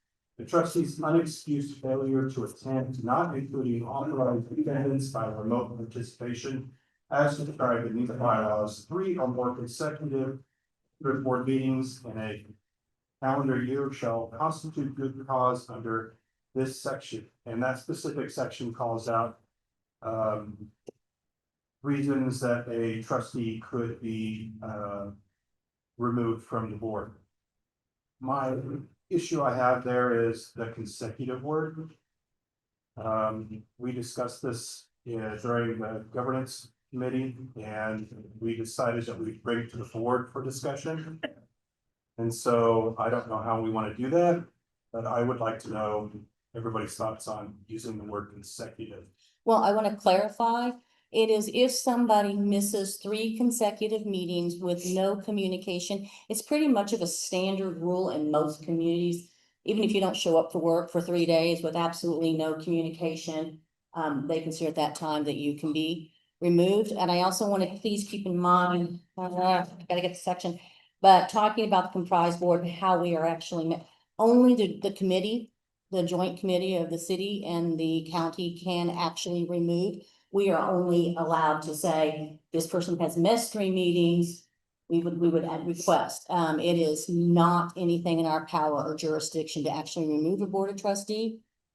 And actually, at the very beginning, if you notice, there is a line that we are still waiting for some clarification on exactly the role of that, so this could all change. But this is just discussing if someone doesn't show up for 3 meetings with no communication. That's basically Three a 4. consecutive. 3 consecutive. Yes. All right, So if that specific person misses 3 meetings, then they would not fall under this at all because the word consecutive is there. So we're saying July, August, September. And it's those. But if they miss February, April, and November, that's okay. That is a different situation to be handled, but when someone consecutively misses 3 in a row, which is a very standard rule in most boards, most companies, most organizations. I'm gonna go ahead and go down the line. I'm gonna let Ms. Betts. I was just gonna ask a question about that, Yeah. about what you were, because I heard Scott say 3 consecutive, but I heard you, Angela, say 3 consecutive without communication. Unexcused. Yes, unexcused. Okay, gotcha. So I was just trying to clarify like what the. Good point, thank you. Because someone may, due to illness or so, I mean, I guess. You see what I'm saying here? Yeah, if someone due to illness needs to be not, then they would need to reach out to Right. for the bylaws. There'd be communication. To the president and or vice president and communicate that. You know, because that could be an excused absence if there's no illness that needs to be discussed, but if it's unexcused, that they're just not showing up to board meetings. Okay, just want to clarify. It would, that would kind of constitute an assumption that the person is no longer designed to be active on the board. Fair enough. I'll go down my office here in a second. Ms. Gonzalez, do you have any thoughts on active relations? No, I think it's good that we have something in writing regarding, I'm glad that this change was made, so I do like all the language that was changed to reflect that and excused absences. No, I'm not. I'm happy to answer back. Got few comments. So first, I don't have any heartburn about using the word consecutive. I feel like it's been 2 meetings, if they're consecutive or not. Other boards that served on will say 3 meetings within a 12-month rolling calendar. So 3 meetings in a 12-month period that are unexcused. I think that's a fine standard. I don't think we have to I guess Scott's point of the consecutive being a little bit of an hot out of, you know, miss 2, show up, miss 2, show up, miss 2. You're not really here and you're not really doing the work of the board. And so missing 3 in a 12-month period, I think is in my opinion, a better standard. I think, especially when we're talking, these are unexcused absences, these aren't, you know, you're here, we want you to be here, the board needs all the members here to participate. I want to circle back really quick. You mentioned something just a second ago, Ms. Dukin, about something still being out and not to make a change. Could you allow here, please? I'm sorry, what? I couldn't hear. I might be able to put it like that. That'd be great. So in terms of the joint committee, that had more to do with the consent action, we have a line to kind about the implementing process, because currently they're in transition on that. So if I'm understanding correctly, that was the reference to just there might be some future change to the joint committee makes to their process. Work on it. But that's not really particularly relevant to this. I believe it's, correct, if I believe that there's the way state law works for library boards, we can recommend removal and that's appointing authority because of the select the student was referring. And that's how I was referring to, we could, whether it's Miss 2, Miss 4, whatever area, the only way for a board member to fully be removed is from the joint committee. So that's why I say it could be changed, they may come forward. I think the 3 consecutive is generally when you see people with 3 consecutive. Yes. They're correct, that actually both governing, appointing authorities, not only the joint committee. When it Okay, comes oh, to true, director, true. you just have to recognize their. Yes, true. Yes. Thank you for that clarification. Thank you. Absolutely. But going back to consecutive, you know, I think in a lot of it, when someone's missed 3 and there's not, and there's just, and I guess when I say no communication or unexcused, someone's just sort of left, not involved, you can't really get a part of them. It sort of leaves you with this, what do we do? How do we do this? And it's just, again, part of a pretty standard procedure. We could absolutely, if someone misses 2 and then stays with 1 and misses 2, that is a whole different situation. And it's covered in many other areas as well as, excused versus unexcused. So I think it just, you know, clarified a little bit, if there's someone completely just has, you know, I'm done, I'm finished. And they have never said anything, because sometimes those don't have boards, and you're like, how do we move forward? Now we know that there's 3, we can move that forward and consider them gone, and everybody knows coming on, that's for the reason. I would just add my comment in section A right above that enhancements, inadequate performance of the duties of PPLD would cover, and then in which someone was, you know, just skipping to, they're coming and skipping to, that would be someone who's not participating, so. But I mean, you can go down and see references on the word consecutive or not. Yeah. And decide, should I not let go? Yeah, they go with on, sure. So based off of what I'm hearing now, I think the first line of section 8 needs to be changed. Because it's saying the trustee may be removed. Well, if we don't have the authority to do that, there's no point having that bylaws. This is of course, if I think, Right, so what I was gonna say is I would make a motion to add recommended for removal, strike removed, and have that inserted between you and the. So it would read, a trustee may be recommended for removal only by majority vote or continue. okay. Any seconds on the motion? Okay, so hang on a second. I don't know if you guys can, okay. So. Parliamentary procedure is a pain when it comes to freedom like this, so. That, from what Aaron said, that now sounds to me like we're gonna go through each section and amend. We could make the edits and then we could vote for amending as the proposal as amended, you're correct, sorry. Say that motion. Well, I guess I think where you're going, Scott, is should we recommend a few changes and then send it back to the governance committee? Either that or. Wait until we get to all of the discussion points, because we may have to do this multiple times. Yes. Because I have another item that I would love to bring up for a discussion for the board. We can informally see if there's agreement on that change, then. Or you can, vote on all the changes. I'll make my comments, I won't make any motions to edit, and then I would say, I think we need to send this back to committee before it gets brought back, I think there's still some stuff we need to know. So I would make that change in. I personally like to see a little bit of the discussion to see, because the government has spent a lot of time on this. and it's gone through our attorneys, and it's very minor. I think, there should be a point where there's a definite consensus of where this is going. I don't want to keep battling this. It's taken quite a while. So been out there for quite a while, would have loved to have heard these earlier. So let's just maybe go through and see where the points of contention are.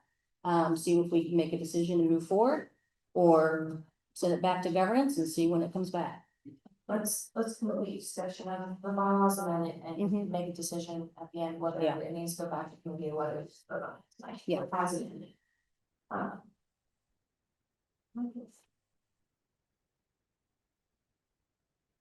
Right, so I think those are the only things I had. The other thing that I wanted to bring up was in section 9. Sub A, it says more than 2 calendars a season. Article 4, section 9, as A. So no more than 2 trustees may participate in the board meeting remotely at any one meeting. Does that provide opportunities? I know we've had remote meetings before, so is there provision that I missed somewhere that will still allow for remote meetings? It is included. Okay. Yeah, that's I think lower down, there's provision for like what events and things like what the meeting would be.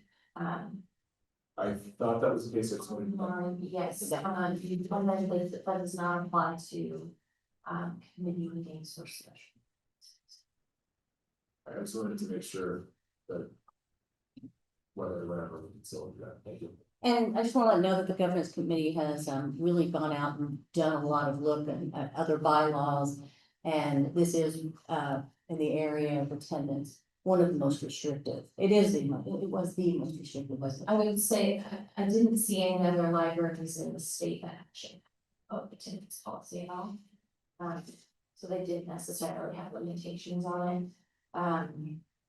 But yeah, we prefer to encourage in-person attendance, so. And I think that's why when you see the very first sentence, it's like attendance in person is absolutely preferred. And as we've talked a lot in committee meetings and any kind of meeting, it's participation. A lot of people can sit there and show up when the cameras are here, but it's really about participation and being prepared. I think is the ultimate goal. Dora, she just laughs at it, I'll talk about it behind her back, but Dora and I we're very different in how we approach different meetings. I see a lot of remote and a lot of, the different types of attendances that we have as something that just moves us forward, that really moms with children and that kind of stuff. But again, it's just sort of options and sorry. Allow more participation if someone's ill or things like that. So this, I'm just curious, have we really never had more than 2 trustees on remote at a meeting? It seems to me like we have. I mean, I was having the same question. I mean, first question, but I was like, I don't want to throw any wrenches in the mix, like, we'll keep it how it is. But what happens if what if you're the person? I think it's a goal you're trying to gain. Again, we can change this. It has been very restrictive. And I don't know, because I sort of thought the same thing when I saw that. But again, if there is an issue, for example, sure. I'll just say next month, I have the potential of driving my daughter out of state, and we're not really sure how we'd be. It could be this day or the next day. So I already talked to Julie about if I can be here, I will, but if I can't, can I go that way? So if we had a third person that has an issue or something, it can be, discussed. It's a legitimate reason to be calling in remote. That makes sense. And we want to do it. if there's a desire to change the wording from may to should, that can make it less of a. I feel like I would make it better for me. I know that sounds silly. It's a small change. Just take that part out. Yeah. I mean, I don't know, is it like a race to call in and I just kept thinking like, for the third person that somebody says, well, sorry, you have to get here. And here I am dragging myself in like. We can just take it out. I mean, that's another amendment. That's a good point. To encourage in-person participation helpful. the line, but change it to should, that way. Well, well, I mean, then in the next section, there's a limit to how many times you can be remote. So that is fine with me. Yeah. But to say only 2 people can be remote, I mean, what if there's a blizzard? You know, Well, hopefully we will let that one go. but I don't know. Yeah. It just seems weird to me to set a limit on how many people can be remote. Well, because having remote is probably better than not having a meeting, maybe, I don't know. Yeah. But then I don't think that people should be remote all the time. So I like having a limit. I like section B, but section A seems weird to me. Thank you, Ms. English, Ms. Gonzalez, any comments? The proposed changes or any, No, I'm okay. Mr. David? Yeah, so I had a problem with 1/3 of the meetings. Originally it was 2, you weren't allowed to do more than 2 remote meetings. And my thought process behind that was, we're a public organization, we face the public. We need to do our best to get here, and missing 4 out of the 12 meetings, just by being on remote is to me not doing that, not being in front of the public and listening to them. Yeah, you can listen to it online, but I think that there's also the thought, and I'm not saying anybody does this, but you get up and you walk away from every meeting. And you can do whatever you want and then come back, and when it's time to vote, we can vote. I have an issue about that. We're dealing a lot with that on in my company. And I know that I work for a profit company, I don't work for a nonprofit, so I know that there are some differences, but when it comes to getting online and then walking away for 15-20 minutes and then coming back, according to Zoom or whatever you're using, you're still on there. You may not be in front of your computer listening to what's going on. So I disagree with that 1/3 of the meetings and would like to keep it at the 2 that it originally was. So that's the other issue I have. I like, I'm not sad about 1/3, but I like 2 better. I mean, my feeling generally, and I'm the one who goes on vacation. So, but if people are gonna show up here, then I feel like I should show up here As too, well. Yes. when I can. Obviously, we all have real lives that we sometimes can't, and we either are remote or we're not available. But I think that making a point to show up in person is something that we want. I would want trustee applicants to be aware of. That supposed to be here. And just as a point of numbers, and I will not further discussion. But if the minimum number of meetings is 6 per year, we do meet monthly, but 2 is a third of that. So that's just the numbers to think through, but Mr. Yes. And also I completely understand Scott's concern. And again, when you're engaged with remote, I think it should be a rule that you have a camera. I agree. So you cannot be walking away.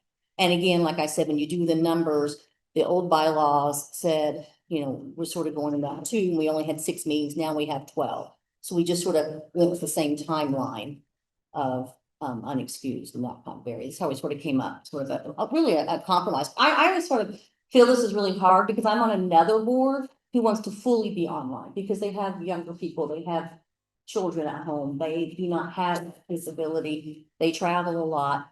And it's just, and on that board, I am fighting to get more in face. And now I'm fighting to get more online because it's in the end, to me, it's participation. to me, it's opening up and allowing more people to serve, which is something that I've just been so blessed to be able to do. And just thankful that I'm able to my community. So when I look at it that way, when I look at, like you said, single parents, when you think of people having work, vacations, a family like me, family life, and I'm, definitely gonna move. As long as you're participating. So I do think that it would be a very smart move that no matter what the remote is, unless there is an extreme, reason why you cannot be on camera, that should be required. That would stop that moving away. That would add that, that ability to make sure you're paying attention. Dora, I didn't want to say this because you'd laughed, but her and I had a conversation and I laughed and I said, I do better on remote a lot of times because I'm like, I've really got to focus and listen. And I'm not gonna go squirrel over here, someone just walked out the door, and that light's flickering. She's just the opposite. It's easier for her in here, and then online, she's gotta, do a little more of a concentrated focus, so. But I thought that camera was a really good, just, you have to be on camera. Unless like you're in the hospital and there's oxygen, we cannot do that. Well, let's hope we're not there. Yeah, say, I do have to say. you have to show I do have to say that I was really, really sick at one of the meetings. I mean, I could barely get my head up. My daughter called in and said that I couldn't make it. But I believe that, and that's one of the reasons I stayed on. Some of you are probably wondering why she's still there. And the reason is it's our bylaws. And if we start moving, if I quit coming, then I set precedents for others. And so I feel when I made a commitment to this, and my husband always used to say this, Dora doesn't tip her toe in the water, she jumps in. And that's exactly what I do. I am here, I'm present, and I think we should be present. And if we're online, we need to be present. I guess one of my, like Scott said, he said it very well, that sometimes we do move away from the camera, or we don't even have it on. We have an emoji on, or COS, whatever. And I observed teachers that were online teachers, and I would ask them, how do you know if the kids are even listening to you? Because they had an emoji. So I think it's something that is a nice tool for us to have. And I think it can be used wisely. But I also think we need to be present. And that's why I come, because I want to be present until someone else is formally appointed. And I think that's important. I'm gonna ask if there are any additional discussions on other portions of the bylaws, and then I'll go back and review and see if there were majority of these to change these pieces. I don't have any other. Are there any other? Madam President, might I be recognized as a member of the joint committee For comment on the bylaw? Go ahead, yes. Councilmember. Thank you very much, and I did receive your email that you sent to the chair of the committee inviting participation in this conversation. So I actually have a question or a comment about a different portion that doesn't have any editing, and that is in Article 2 of Board of Trustees memberships and duties. Number 2, and it actually has to do very much with what Dora was just saying, who is still almost a year later, still a board member. And my request would be, and in fact, I think that a joint appointment committee has a responsibility to this board to be, filling the position that is empty, or that's not empty. But it is. Still here. I mean, officially it should be. Yeah. So and I'm not here to make a recommendation for change specifically, but what I would point is that, and what I would actually request is that I think it would be very appropriate for the joint appointment committee to have a joint meeting with the governance committee to address this section around appointments and how long the terms are. So in number 2, it says, if the appointing authority has not filled an available board position at the expiration of the current trustee's term, unless the board takes express action to terminate the trustee's service after expiration of the term, the trustee shall remain on the board until such time as a successor to the expired position is appointed. So you're now almost a year in and we haven't appointed anyone, nor even really started the process. In fact, we don't have clarity. And I think you made it very clear that appropriately earlier on, this is all subject to change based on the joint appointment committee's decisions. I think we should be working together. This is ultimately what I'm saying. And it makes me wonder that sentence that says action to terminate the trustee's service. Earlier, you said we don't actually have that ability as a board to terminate. So that might need to be considered legally, because that doesn't fit with the other portions. And then it talks about the 5-year term and vacancies are filled, and number 3 are filled in the manner by which members are regularly named and are fulfilled for the remainder of the year. I think those things are all very important, and you have a member who's clearly door left the door. I was going to call you and say I think it's really admirable that you're staying on, and yet I'm not sure that it's entirely fair to you either. And the unintended consequence, perhaps, of you staying on is we're still sitting on a decision about what to do, and we haven't even been able to communicate with this board to determine how are we going to get new applications and so forth. So I'm just making this recommendation. I have not talked about this with any of my other 3 fellow appointment committee members. So this is just one member's thoughts. But I would throw that out there for your consideration and very much appreciate the work that you're doing on this. Thank you. Thank you, Councilmember. A couple of portions you mentioned, I believe, are directed under Colorado library law. As far as the appointment process, we are expecting we may make adjustments pending changes to the joint committee's process. So we're ready to see that from the joint committee. If at a point you do want to, but the committee does decide that they'd like to have a meeting with us, please reach out to hear from your committee to whether it's something to schedule. Right. Okay, I'm gonna ask any other board members have questions on the other discussion on the other items besides that, which we already talked about. So for, I'm just recapping real quickly, so I apologize. I'll recap the changes that we have. Good. So Mr. Salt had recommended under Article 3, Section 8, changing to say a trustee may be recommended for removal only by a majority of the board and removed in accordance with the appointing authority. Okay, so that would be a change just to clarify the role of the board versus the appointing authority. And I believe that is just stated in this section. And then subsection B, there was a desire to remove the word consecutive. I know we had Mr. Salt and Mr. Taylor with that. I just want to get the thoughts from the other board members as to removing the word consecutive.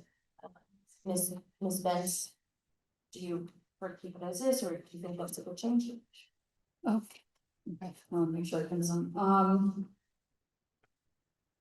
Okay, so we're looking at the 3 consecutive meetings. Yes. 3 or more consecutive regular board meetings.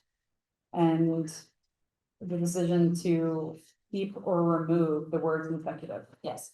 Okay, and I'm understanding if we remove the word consecutive, then that would just mean 3 meetings throughout the year. 3 Unexcused. Unexcused, yeah.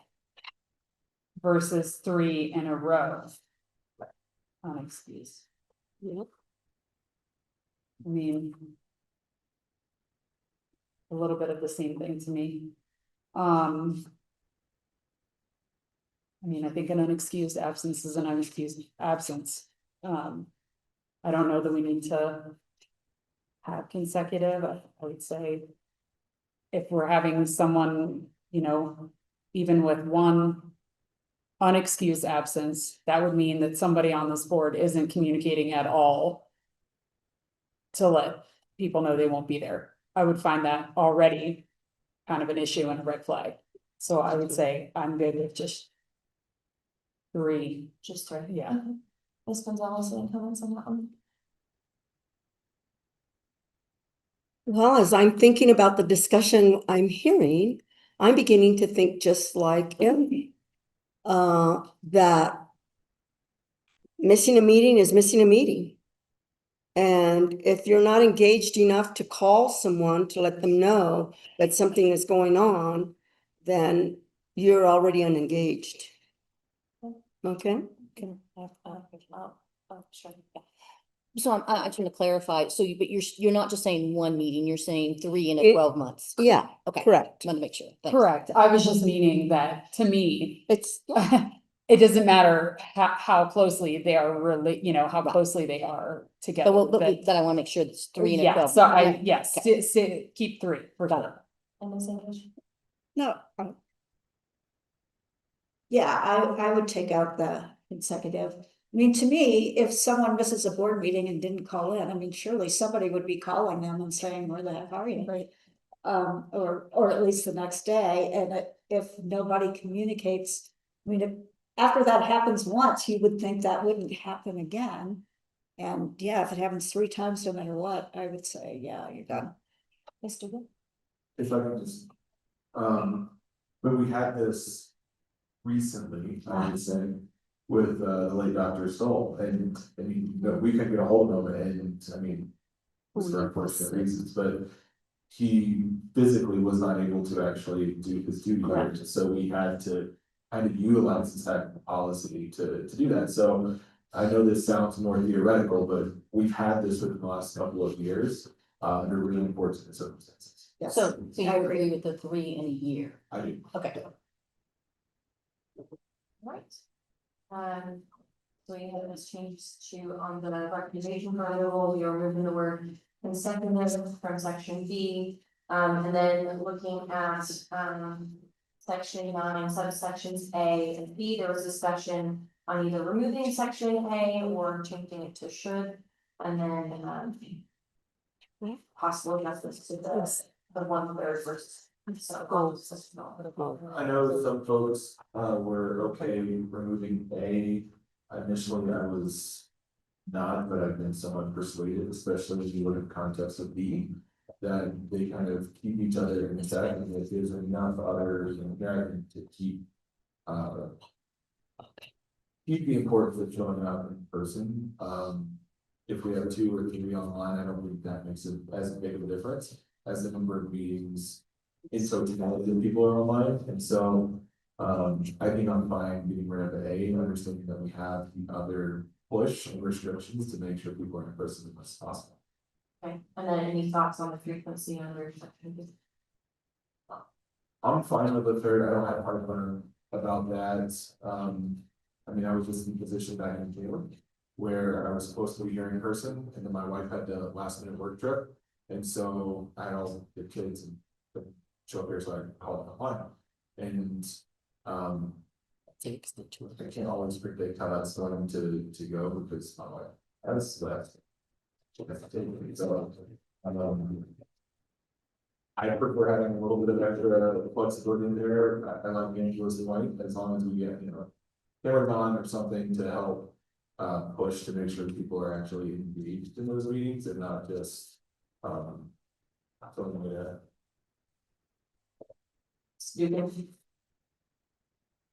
I'll just go through them, no problem with the removing. Changing the wording, that we talked about and taking out consecutive. Been persuaded, thank you. And then, removing section A, I agree.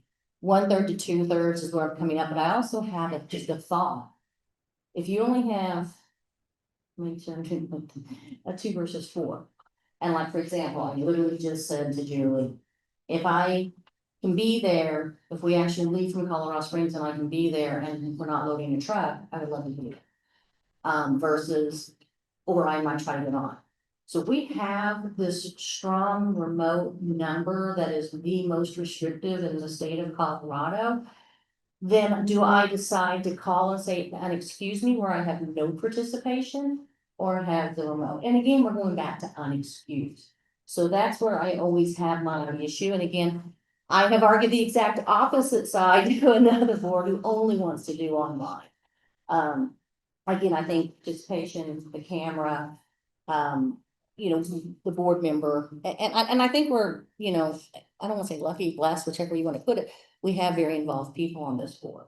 You're not trying to bring people in, you don't see that. You actually see a great participation and coming very well prepared. And so it's very nice. But I'm just like, well, so I can get an excused or I can get excused, but I only have this ability to do so many from remote. Does that mean I totally don't participate because I can't do the remote, or you do have a family? And again, I think about so many people out there who want to be involved and can't because sometimes. But I love the first line that we have is that it is preferred for in-line. So I think it's the board's sort of vibe. In-person is most important. Participation is second. And then we all understand sometimes you do just have to miss. So that's just where I'm sort of sitting on it, is just I want to see people be more involved. I want to make sure that people do a 5-year term. I really have no idea on the 5 years term. I can do everything. My husband would not say the same probably of me as Doris. He sounds really sweet. On striking section A, are you wanting to strike or set? Or keep the two trustees? I think you strike it. Strike it, okay, Yeah. and then you would like to stick it at the 1/3. At least, yeah. You have a class. I was gonna say, for the first statement or the first sentence there under 9 says, meeting attendance and versus preferred. What do we take preferred to expected? So it's a little bit stronger. Oh, that's good. Yeah, that's a good word. Yeah, I like that. And we're striking out A. Yes. I think it's also helpful when we do the, the new trustee kind of onboarding or whatever we want to call training or whatever. That be, communicated, but that's an important, and I like the change to expected. And we just let people know that's important.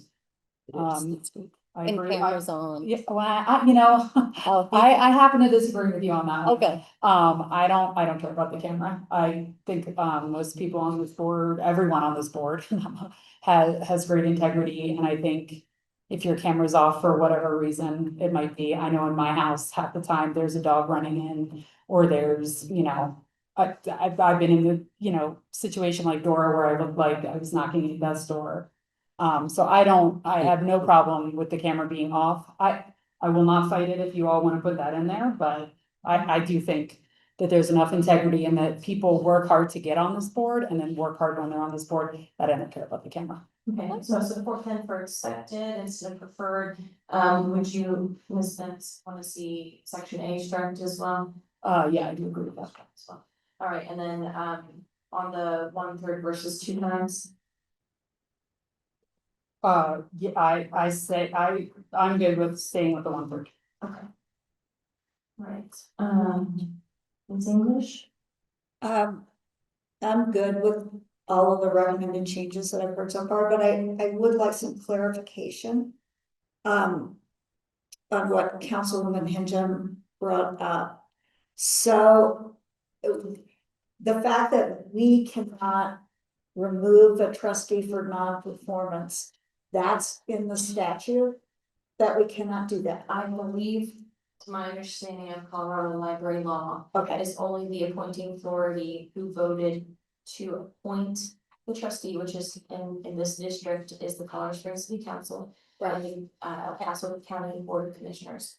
Only they can actually remove a trustee. We can vote to recommend removal and to request that, which is typically how the process works. But as a board, we cannot actually control the outcome under Colorado. Okay, that's how I understand it too. Yeah. But then on the other paragraph. Where when a term expires. It says unless the board. Terminates that person. Yeah. Then they are supposed to stay on, and this has some personal, You could change that. personal issues for me. Yeah, I think, yeah, recommends would be better than terminate. Okay. And Or I might miss 3 consecutive meetings, you know, so. or here or there. And I would hope that if a board member just said, I cannot do this any longer, and if someone who served as long as you, we of course would, go against your, go against your wishes, go with your wishes, and I would hope that the appointing committee would. I just want to make it Hate to clear. have a vote to terminate me. Agree with you. Can I make a suggestion? We seem to be making a lot of changes. Yeah, it needs to be. And I feel like now this is such an inefficient use of our time. And everyone And else is. making notes and then deciding, oh wait, what did you say about this specific section? I feel like we need to put it back to the governance committee. And that each of the board members, if they have specific issues that need to be discussed, if they could let the governance committee chair know. Then I think that would be a better use of our time. We could then make those changes in the September meeting or in September governance meeting, and then bring it back to the board with a more finalized version instead of having to discuss it here. I see some good lots of, any preference between voting tonight or. But I want to make sure that, we're just gonna move through these changes, that we discussed. It's not going to be brought completely back to the governance. The governance committee has too much to do to spend another meeting on this. So, if people want to make these changes and like, hey, let's make these changes and get it out to you and we bring it back on September, that's great. But not bringing it up for fully. We've already spent 3.5 meetings on this. It's been beaten to death. I think there is a good consensus at this point. I think people feel it's very minor tweaks. We were changing completely paragraphs and changing. I could see wanting to bring it back to the governance, but if people don't feel comfortable with these minor tweaks to move forward, then we can make these minor tweaks, get it back out to you, just have a straight up and down vote next time. But again, this coming back to the governance committee with all that we have on our plate is a little bit much. And I think we do have a good general consensus at this point. I disagree. I understand. I'm gonna go ahead. That would do the second, maybe just to finish putting these changes down. Talking on them. And then, not to go through a discussion in governance, but just to make sure those changes were implemented before votes. I disagree because I think spending the time what we have to do, we've got a lot. And these are very minor changes. I think that we could put these changes through, send them out to the board, say, yes, this is how we agree. And then do a vote on September if you chill, but to bring it back to the governance committee, there's a pretty strong consensus at this point. Right, well then let's just call for a vote on whether or not to take that back to governance. So, is there a second on that motion? To take a decision, the last decision item back to governance. Second. Did you second it? I'll just go ahead and take a vote, all those in favor, sending back to governance for those, just those finalized changes and then take back next month. All in favor, say aye. Aye. Aye. Any opposed? No. Okay. Next, and we will go ahead and postpone the decision on that until next month. And then just get these edits made, governance will actually bring it up for vote. Right, without objection, I will go ahead and. Public comment.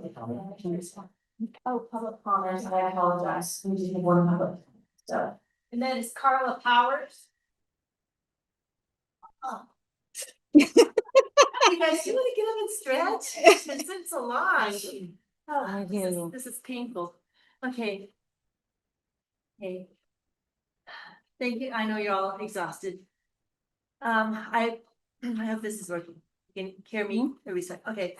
Mhm. I just want to say this is a really good look, seeing all of you up here. It's really nice to see you. It's nice to see you facing the audience, the people there. It's just very nice. I want to tell you, there's 51 applicants who would be glad to sit in your spot. Glad to sit in your spot. I don't think there's any point to less meetings or anything like that. If it's too much, then it's okay to do other things and not be on this committee and do other things instead if it's too much. So that's okay. So I'd like to talk if clock's going. Okay, the external audit, we were able to meet with the city audit auditor this 2 weeks ago. And she agrees with your external audit, but she did inform me on something that I didn't know before. You know, I don't know much about these things. I'm learning all the time. The first paragraph, the first statement, that actually comes from Pikes Peak Library District, from the controller or whoever is in that position in this organization. And that's where the line, overall, the district continues to maintain a moderately strong financial position. This doesn't mean that you're counting pencils. This means a moderately strong financial position continues. So I'm saying that's good, but it sure doesn't match with telling us we can't have a Pikes Peak Library District in the northwest part of Colorado Springs. It had to be closed. If you're looking at something else, Dora, and I appreciate it. I'm okay? listening to you, although I know, I'm listening to you. yes, I know, it's okay, and we're so tired. But if you're doing that, keep the library open while you're looking. It didn't cost that much money, we're pennies, we're less than 1%, as we've talked about so many times. You could keep us open while you're looking. You know that 16 million is undesignated funds. Okay, Spain, you just only had to spend $1 million instead of the 2.248 whatever, $1 million for Ruth Hawley, which is a bargain. And we're really glad that you did that, because I can't think of a community that deserves a library as much as they do, for equal access. So we have everyone be able to access libraries. We need to be able to do that for locations like that. I just want to point out, if you can remember back, the president from Trailblazers mentioned at one of the meetings that he could count 100 of those students. Oh my gosh, I can't even believe this. They don't have access from Rock Rimmon Library. That they had to use Rock Rimmon Library because they did not have internet access at home. I just want to say, you guys, I feel like you're robbing Peter to pay Paul here. Please, if you're looking at a Rock Rimmon Library, Erin, you said the other day, it's like you're waiting for people to come and approach you. Well, we just had Ismet approach today, and he's talking about lease or own or donate. You guys talk with him. This could be a good deal. And it's close to the same area that it was before. It might be a really good location for everyone. We would help. Your community is ready to help. I'm cutting out lots of things I want to say. Those 3 minutes are up, but if you want to finish up with one more sentence. Oh my gosh, you're so nice. Let's see. Let's see. I don't know. I get so flustered at times like this. You're down to 4 lease locations now. Okay, 4 lease locations. 2 of them you're turning into basically book services part of the time, which is what happens when you have that hybrid thing. You know, sometimes you don't have a library. It's like having a Home Depot as opposed to an architectural group to go to build. You know, you do it yourself kind of thing, as opposed to have some. So anyway, you're getting close if that's your goal. If it has to do with the facilities master plan, you guys know you're not following this anymore. We all know that you guys are not following this anymore. It's clear. So we're just gone. Okay, let's go with the facts. Let's move forward on this. Sorry that money was wasted. Maybe it wasn't wasted altogether. Thank you. See you. And then before we end, I actually do want to read something just as a thank you to the foundation briefly. but on behalf of the Pikes Peak Library Board of Trustees, the Pikes Peak Library District would like to thank the foundation for their dedication to literacy in El Paso County by committing up to 1 million for property acquisitions, hobbies, scholars.